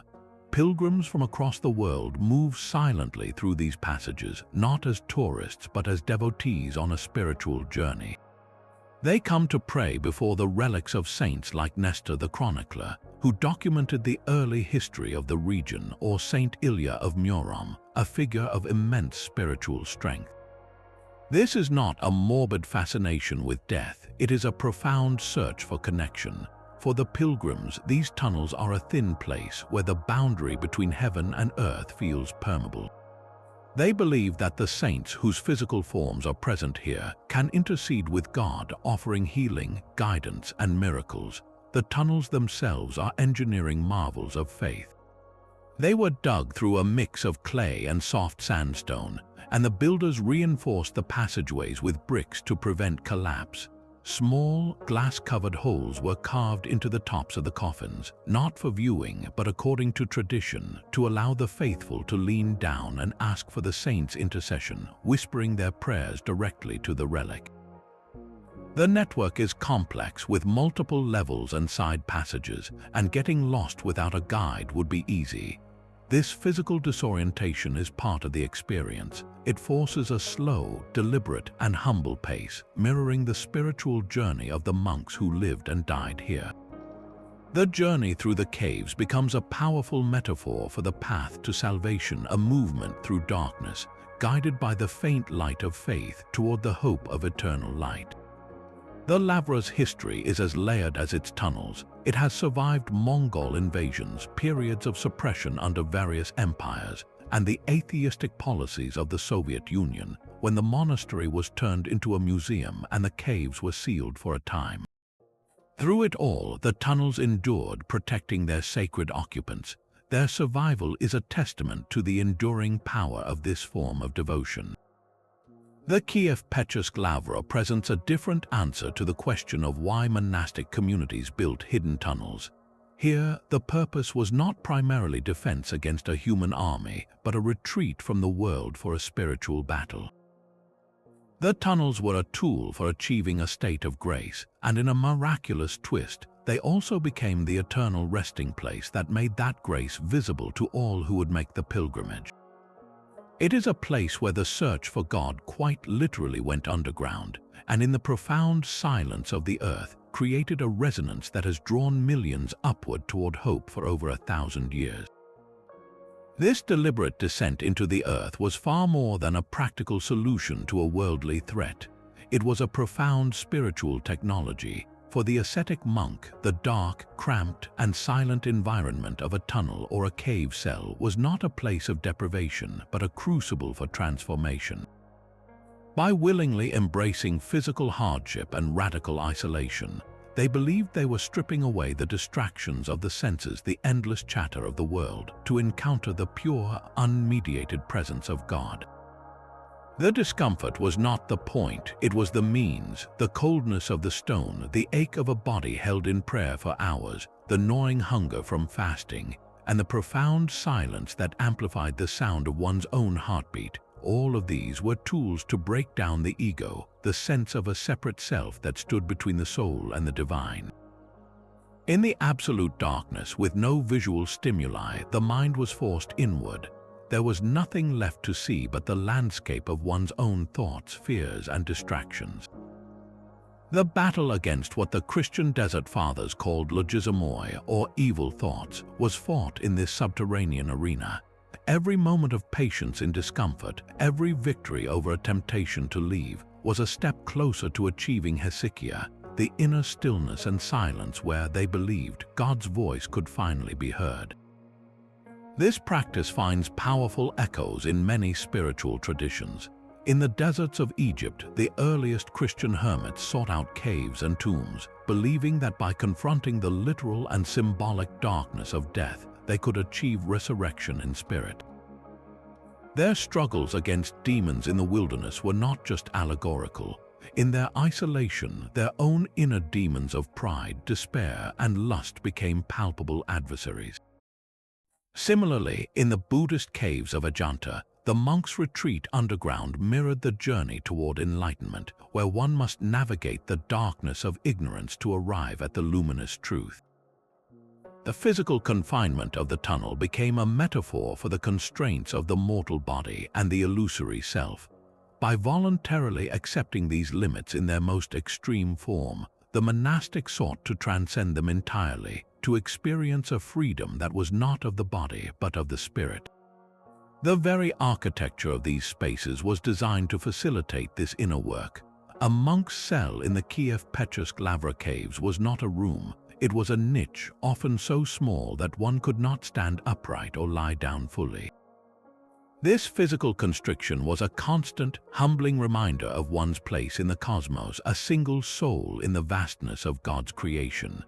The narrowness of the connecting tunnels, requiring a pilgrim to bow and move slowly, enforced a posture of humility before entering the presence of the saint's relics.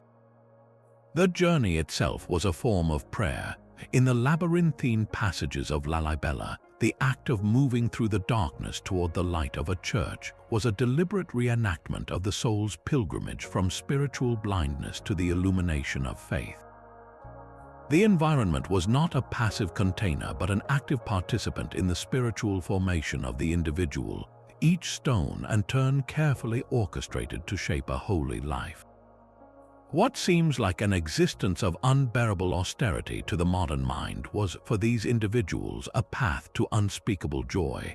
The writings of mystics from these traditions are filled not with descriptions of misery, but with accounts of profound peace and luminous encounters. After the initial struggle, the silence of the cave was not empty but full. The darkness was not absent of light, but thrumming with a divine presence that the noise of the world had previously obscured. The physical denial cleared a space for a different kind of sustenance, a spiritual nourishment that they described as more satisfying than any feast. This was the ultimate paradox of their choice. By giving up everything the world valued, comfort, security, companionship, sensory pleasure, they believed they were gaining everything that truly mattered. The hidden tunnel, therefore, was the gateway to this inverted reality. It was the threshold between the ordinary world of appearances and the extraordinary world of spiritual substance, a sacred space where a human being could, through focused intention and grueling discipline, attempt to touch the face of the divine. Yet despite the vast geographical and cultural distances separating these sites, a remarkable pattern emerges when we look at the engineering of their hidden pathways. It is as if these disparate communities, working centuries apart and driven by different faiths, all arrived at the same profound conclusions about how to build a gateway between worlds. One of the most universal features is the design of the entrance itself. Whether it's a rolling stone door in Cappadocia, a removable ladder at Meteora, or a wooden bookshelf that pivots to reveal a passage in a European abbey, the principle is identical. The point of entry must be camouflaged. These entrances were never grand arches announcing their presence. They were designed to be invisible to the uninitiated, often integrated into the most mundane and functional parts of the monastery, a corner of the kitchen, the back of a storage closet, or even beneath the floor of the church. This wasn't just about practicality, it was a powerful symbolic act. The path to the sacred or to safety was not something to be stumbled upon by accident. It had to be sought with intention and knowledge, a secret earned through trust and belonging. Beyond the concealed door, the very experience of moving through these tunnels was often engineered to be disorienting and defensible. Builders frequently incorporated narrow choke points, sharp 90-degree turns, and even sudden drops or steps that forced anyone moving through to slow down single file. In a defensive context, this was brilliant military strategy. It neutralized the advantage of a larger force, turning a wide corridor into a fatal funnel where a single defender could hold off many. But there is a deeper, more spiritual dimension to this design. The physical act of squeezing through a tight passage, of being forced to bow your head and proceed with caution, is a powerful metaphor for humility and the shedding of worldly concerns. Just as the monks of the Lavra caves moved in a posture of prayer, the architecture itself compelled a physical and mental transition, separating the noise and clutter of the outside world from the focused silence within. The manipulation of sound within these spaces reveals another layer of shared intentionality. In many monastic tunnels, particularly those leading to or from prayer halls, the acoustics are unexpectedly powerful. A whisper at one end can be heard with perfect clarity at the other, while the stone walls seem to amplify and carry the resonant tones of chanting. This was almost certainly not an accident. At sites like the Ajanta caves or the rock-hewn churches of Lalibela, the amplification of sacred sound would have deepened the immersive experience of worship, making the very walls seem to sing. But this acoustic property had a practical side as well. It served as a natural intercom system, allowing warnings or messages to be passed quickly and discreetly through the complex without alerting anyone on the surface. The stone itself became a medium of communication, carrying both the prayers of the faithful and the urgent whispers of a community under threat. Perhaps the most profound commonality, however, is the use of the tunnel as a symbolic pathway. Across Buddhism, Christianity, and other traditions, the physical journey through darkness toward light is a universal allegory for the soul's progress. The labyrinthine passages of Lalibela were a pilgrim's map of salvation. The long, dark tunnel on Skellig Michael, facing the endless ocean, symbolized the monk's journey to the edge of the known world in search of God. Even the defensive tunnels of Cappadocia, while built for survival, represented a descent into the womb of the earth for rebirth and preservation. This shared symbolic language suggests that the impulse to dig, to go underground, is wired deeply into the human psyche as a response to crisis and a search for meaning. It is an architectural expression of a fundamental belief that the way through difficulty often lies in going deep, in moving through a period of darkness and constraint to emerge, transformed into a new state of being.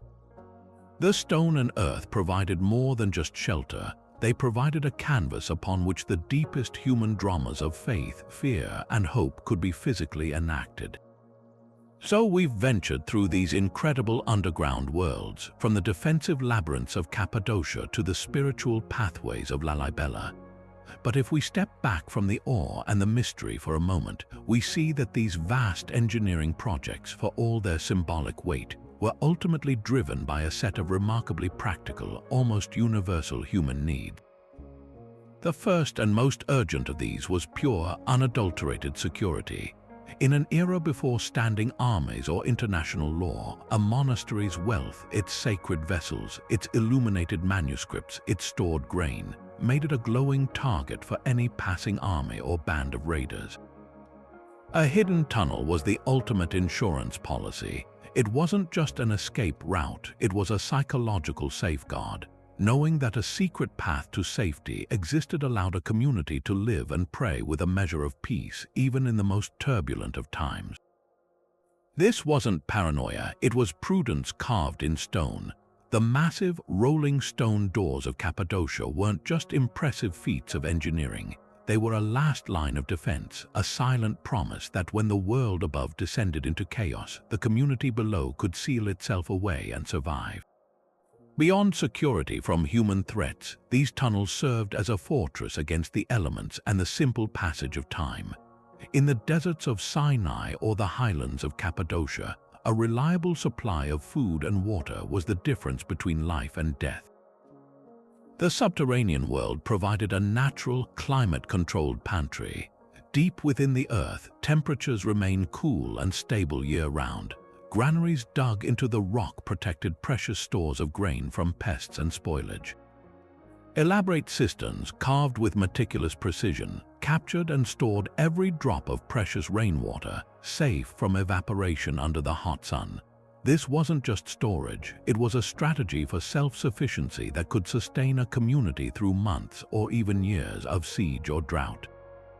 The tunnels connecting these storage areas to the living quarters were logistical arteries, allowing monks to move supplies safely without exposure to the outside world. In this light, the tunnel network becomes a life support system, an intricate and vital organ that kept the heart of the monastery beating through the leanest of times. Then there was the delicate matter of people. Monasteries were not always intended to be utterly cut off from the world. Many, like those on Mount Athos or along the Silk Road at Ajanta, were major pilgrimage destinations. Managing the flow of visitors was a complex challenge. How do you welcome the faithful seeking spiritual solace while protecting the sacred silence and routine of the monastic core? The answer often lay in controlled access. Tunnels and discrete pathways allowed for the segregation of spaces. Pilgrims could be guided along a specific ceremonial route, through the stunning art of Ajanta's Chaitya halls or along the symbolic pathways of Lalibela, without intruding upon the private residential and meditation areas where the monks lived their daily lives. This architecture of movement ensured that the spiritual experience of the pilgrim was enhanced, while the contemplative life of the monk remained undisturbed. It was a brilliant solution that balanced openness with seclusion, allowing the monastery to fulfill its public role without compromising its private soul. Finally, on the most mundane yet essential level, these passages provided discrete utility. Imagine the daily life of a large monastic community. Supplies need to be moved from storage to the kitchen. Monks need to travel from their cells to the library or the scriptorium without traversing a muddy courtyard in a rainstorm. In a large, sprawling complex, having a covered internal network of passages was simply efficient. It allowed for the smooth, silent functioning of the community away from the public eye. Monks could move between liturgical services, meals, and work without creating a disturbance. This everyday practicality underscores a crucial point. These tunnels were not just for emergencies or grand ceremonies. They were integrated into the very fabric of daily monastic life, the unseen infrastructure that enabled the visible beauty and order of the world above. They were the backstage corridors of a sacred theater, ensuring that the performance of faith and scholarship could proceed with grace and uninterrupted purpose. This architectural genius, where stone becomes a conduit for sound, points us toward the most profound layer of all. For while these tunnels served undeniable practical purposes, their truest power may have resided in their symbolic weight, transforming a physical passage into a map for the soul's journey. Across continents and faiths, the act of descending into the earth resonated with a shared spiritual vocabulary. In the darkness of the tunnel, the noise of the world faded, and the pilgrim was left alone with the most essential questions. This was not merely a convenience, it was a carefully orchestrated experience designed to mirror the internal path toward enlightenment or divine connection. The tunnel became a universal metaphor for the arduous, often frightening, but ultimately transformative passage from a state of ignorance into a state of grace. Consider the powerful symbolism of the womb. In countless creation myths, life emerges from the dark, fertile depths of the earth. The tunnel, with its narrow, enclosing walls, replicates this primal space. To enter it is to symbolically return to the source, to shed the complexities and corruptions of the worldly self in preparation for a spiritual rebirth. This is vividly illustrated in the rituals of early Christian mystics. In the catacombs beneath Rome, where the first Christians worshipped in secret, the tunnels were not just hiding places. They were literal entryways into the realm of death and resurrection. To be baptized in a subterranean chapel was to be symbolically buried with Christ and then raised to new life, emerging from the earth-born darkness into the light of faith. The tunnel was the birth canal for the soul, a place where the old identity was left behind and a new, purified one was born. This journey through the dark also consistently represents a descent into the underworld, a theme found from the ancient Greek myth of Orpheus to the epic of the Mesopotamian goddess Inanna. In these stories, the hero must venture into the land of the dead to retrieve something of immense value, a lost love, sacred knowledge, or a part of their own shattered psyche. The monastic tunnels functioned in a similar way. The monk, by choosing a life of asceticism underground, was voluntarily undertaking this heroic descent. He was confronting his own inner demons, the passions of pride, greed, and fear, in the labyrinth of his own soul. The physical darkness of the Kiev Lavra caves, for instance, made this internal battle tangible. Each step deeper into the network was a step further into the subconscious, a confrontation with mortality and the shadow self, with the goal of integrating these elements and achieving wholeness. The mummified saints lining the walls were not morbid decorations.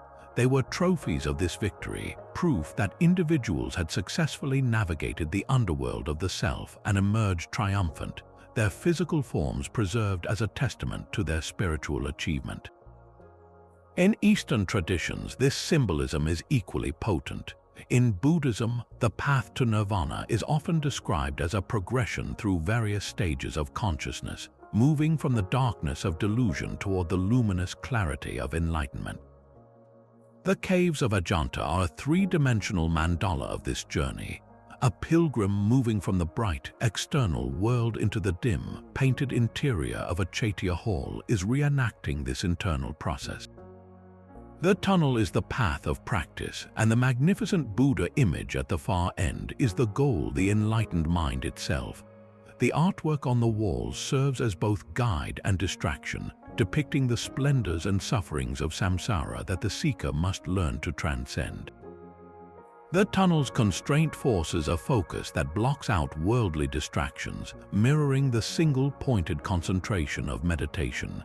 Here, the architecture itself becomes a teacher, using space and shadow to instruct the devotee in the principles of the Dharma. Perhaps the most beautiful expression of this idea is the concept of the tunnel as a pathway to the center. In mystical thought across cultures, the divine is often conceived not as a distant figure in the sky, but as a spark residing at the very core of one's being. The external, physical journey inward through a tunnel is a powerful acting out of the internal, spiritual journey required to find that spark.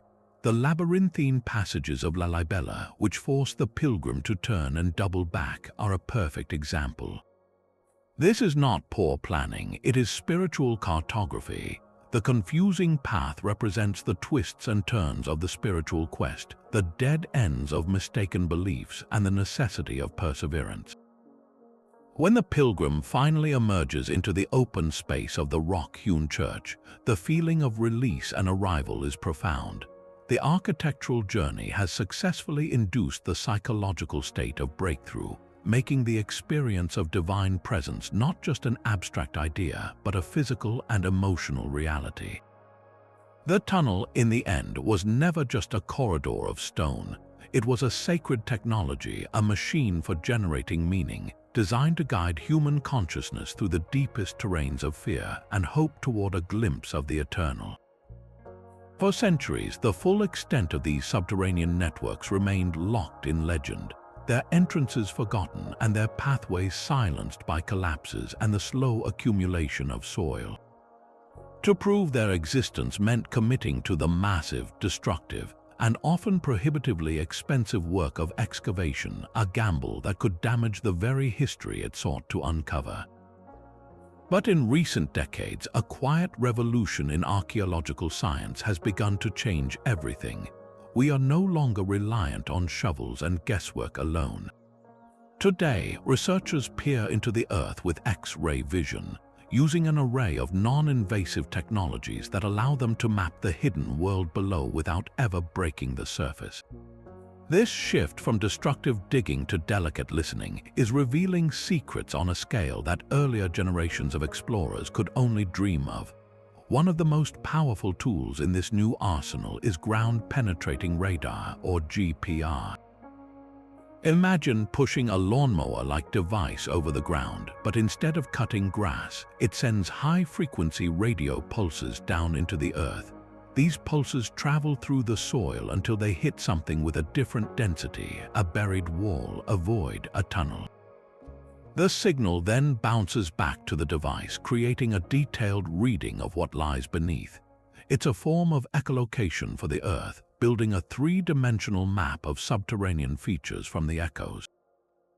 This technology has been revolutionary at sites like the Monastery of St. Catherine in Sinai.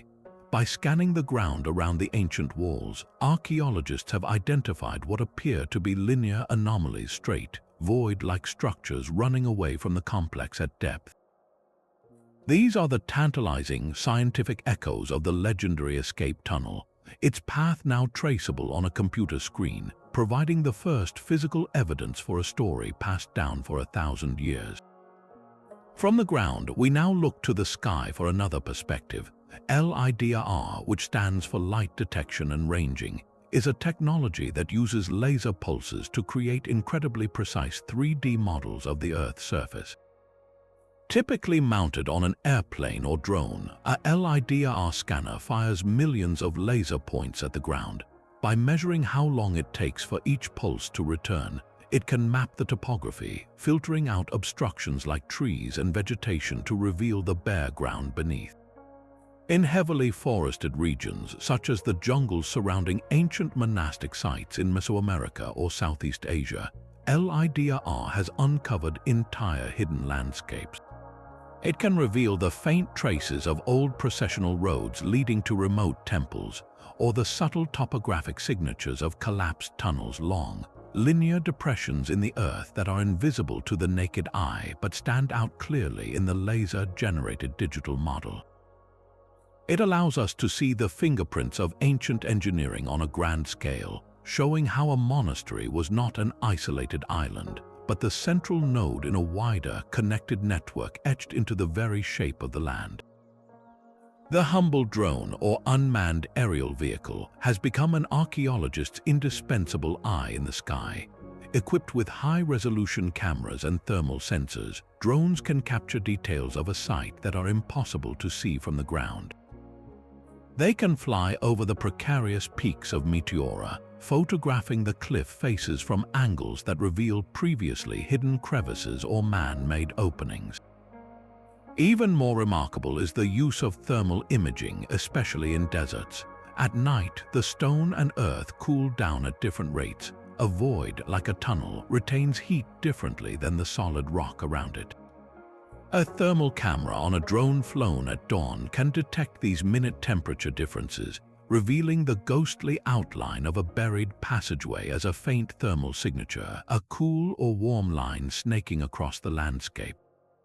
This technique recently led to the potential discovery of a new tunnel system near an ancient Coptic monastery in Egypt, where a thermal anomaly matched the description of a lost pilgrim path mentioned in a fragmentary text. These technological advances are not just about confirming old legends. They are actively rewriting history books by revealing the staggering scale of these networks. A recent GPR survey of a medieval abbey in England, for instance, uncovered not just one escape tunnel, but a complex web of them, connecting the abbey to several nearby farms and a river landing. This single discovery transformed our understanding of the monastery's relationship with the surrounding community. It wasn't just a secluded religious house, it was the hub of a local economic and defensive system, with the tunnels serving as secure conduits for goods and people. Each new scan, each new drone flight adds another piece to the puzzle, demonstrating that the impulse to connect and protect via subterranean means was far more common and sophisticated than we ever realized. The Earth, it turns out, is riddled with these silent highways, and we are only now beginning to learn how to read the map. Yet for all the incredible discoveries made, from the mapped caves of Kiev to the laser-scanned pathways of English abbeys, the true scale of these subterranean worlds remains one of history's most tantalizing secrets. We have uncovered enough to know that what we see on the surface is often just the tip of a vast hidden iceberg. The most profound mysteries are not just about the tunnels we have found, but about the ones that stubbornly remain out of reach, hinted at in ancient texts or local folklore, but eluding every technological attempt at confirmation. Consider the persistent legends surrounding Mount Athos. While we can now theorize about its underground network, the monastic community's tradition of silence means that the full, verified extent of those passages may never be publicly known. Are there entire libraries or chapels sealed for centuries that lie deep beneath the holy mountain? The possibility hangs in the air, a ghost in the machine of history, protected by vows of secrecy as impenetrable as the stone itself. This leads us directly to the enigma of the lost tunnels, those rumored pathways that appear in chronicles only to vanish from the physical record. Across Europe, for instance, many medieval town charters and monastic chronicles speak of long-distance escape tunnels stretching from a local abbey to a nearby castle or forest. In some cases, archaeological evidence supports these claims. In many others, despite extensive searches, no trace has ever been found. This forces us to ask a difficult question. Were these accounts merely symbolic or boastful exaggerations, or did these tunnels exist in such a fragile state that they collapsed completely, leaving no discernible void for ground-penetrating radar to detect? The truth might be a combination of both. A tunnel described as leading to the castle might have actually been a short passage to a hidden boathouse on a river, a fact that became distorted over generations of retelling. The line between engineering reality and powerful myth is often blurred, and the absence of evidence is not always evidence of absence. Sometimes it is just evidence of time's relentless and thorough reclamation. Perhaps the most haunting unanswered questions revolve around the true purpose of the most cryptic passages we have actually uncovered. We can understand a tunnel built for defense or for water supply. But what about the ones that defy easy explanation? At the rock-hewn churches of Lalibela, there are narrow, perfectly smooth tunnels that connect certain churches but seem to serve no practical processional route. They are too tight, too winding, and some lead to dead ends or small, empty chambers. Were these used for a specific, now forgotten initiation rite? Were they designed purely for acoustic purposes, to carry a specific chant from one part of the complex to another as a form of spiritual surround sound? Similarly, in some of the Cappadocian underground cities, archaeologists have found peculiar, isolated rooms deep within the complex, rooms with unusual carvings on the walls and no apparent source of light. These spaces bear no resemblance to storage areas, living quarters, or churches. Were they prisons, meditation cells for a particularly severe ascetic order? Or chambers for a secret spiritual practice that left no other trace? The motivations of the builders themselves are another vast area of speculation. While we can attribute general reasons like security or pilgrimage, the specific decisions behind each tunnel's route and design are lost to us. Why did the monks of Skellig Michael choose to carve a particular tunnel toward the western face of the island, facing the open ocean? Was it simply for a better fishing spot, or was it oriented toward a specific sacred site on the distant Irish mainland, creating a symbolic, if not literal, connection? When the builders of Meteora carved their hidden staircases, did they incorporate specific twists and turns for defensive reasons, or were they also following a sacred geometric pattern, believing that the very path to salvation was not a straight line but a series of deliberate, meaningful obstacles? We see the physical result of their faith and ingenuity, but the intimate thoughts, the blueprints held only in the mind of a master builder, have evaporated from history. This uncertainty is what keeps the mystery alive and compelling. Every time a new technology like LIDAR scans a forest or a drought reveals a previously submerged entrance, we have the potential to rewrite our understanding. The recent discovery of a new cave near Qumran, associated with the Dead Sea Scrolls, shows that the Earth is still capable of yielding its secrets. the possibility remains that a shepherd in a remote region will one day stumble upon a concealed opening, or that a satellite will detect the subtle subsidence of a long-forgotten tunnel, leading to a find that changes everything. The greatest mystery of these hidden tunnels, therefore, is not just about their physical presence.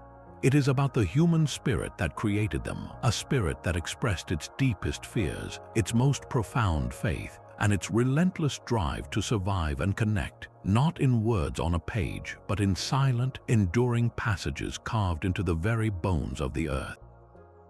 The stones keep their secrets well, and perhaps that is exactly how their builders intended it.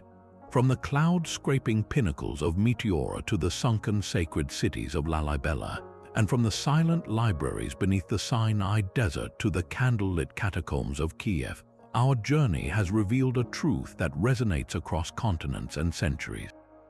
The impulse to carve into the earth, to create hidden pathways in stone, is a near-universal signature of the monastic spirit. We have seen that these tunnels were never just one thing. They were fortresses against invading armies, life support systems during siege and famine, clandestine highways for the exchange of knowledge, and most profoundly, three-dimensional maps for the soul's journey toward enlightenment. This is not a story confined to a single culture or a specific era.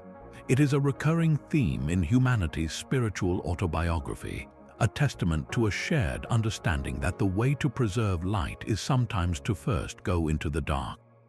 The legacy of these subterranean networks is a dual one, standing as breathtaking feats of both engineering and faith. With nothing more than simple tools and immense determination, these communities achieved what we would struggle to replicate even today. They harnessed geology, mastered hydrology, and manipulated acoustics, creating environments that were as functionally brilliant as they were spiritually significant. But the stone and mortar are only half the story. The true monument is the intangible one, the preservation of ideas, the continuity of worship, and the sheer, stubborn will to endure. These tunnels safeguarded the Gospels of Sinai, the philosophies of Athos, and the artistic visions of Ajanta, ensuring that the flame of knowledge and belief was passed through the darkest periods of history, never to be extinguished. And so, the mystery endures not as a puzzle to be completely solved, but as a permanent invitation to wonder. The evidence gathered by ground-penetrating radar and thermal imaging only deepens the fascination, hinting at networks far more extensive than we ever imagined. What chambers remain sealed? What texts still lie in hidden vaults, waiting for a future generation to discover them? The stones have yielded many of their secrets, but they guard their deepest ones still. This leads me to a final question for you. After traveling across the globe through these incredible hidden worlds, which tunnel network captures your imagination the most? Is it the sheer, city-like scale of Cappadocia, a monument to communal survival, the stark, vertical defiance of Skellig Michael, where faith clung to the edge of the world? Or perhaps the profound spiritual symbolism of Lalibela, where every footstep through the dark is a prayer? Let me know your thoughts in the comments below. I read every single one. And if you want to continue exploring history's greatest mysteries with me, make sure to subscribe and hit the bell so you don't miss our next journey into the unknown. The past is filled with hidden doors, and together we will keep opening them.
you.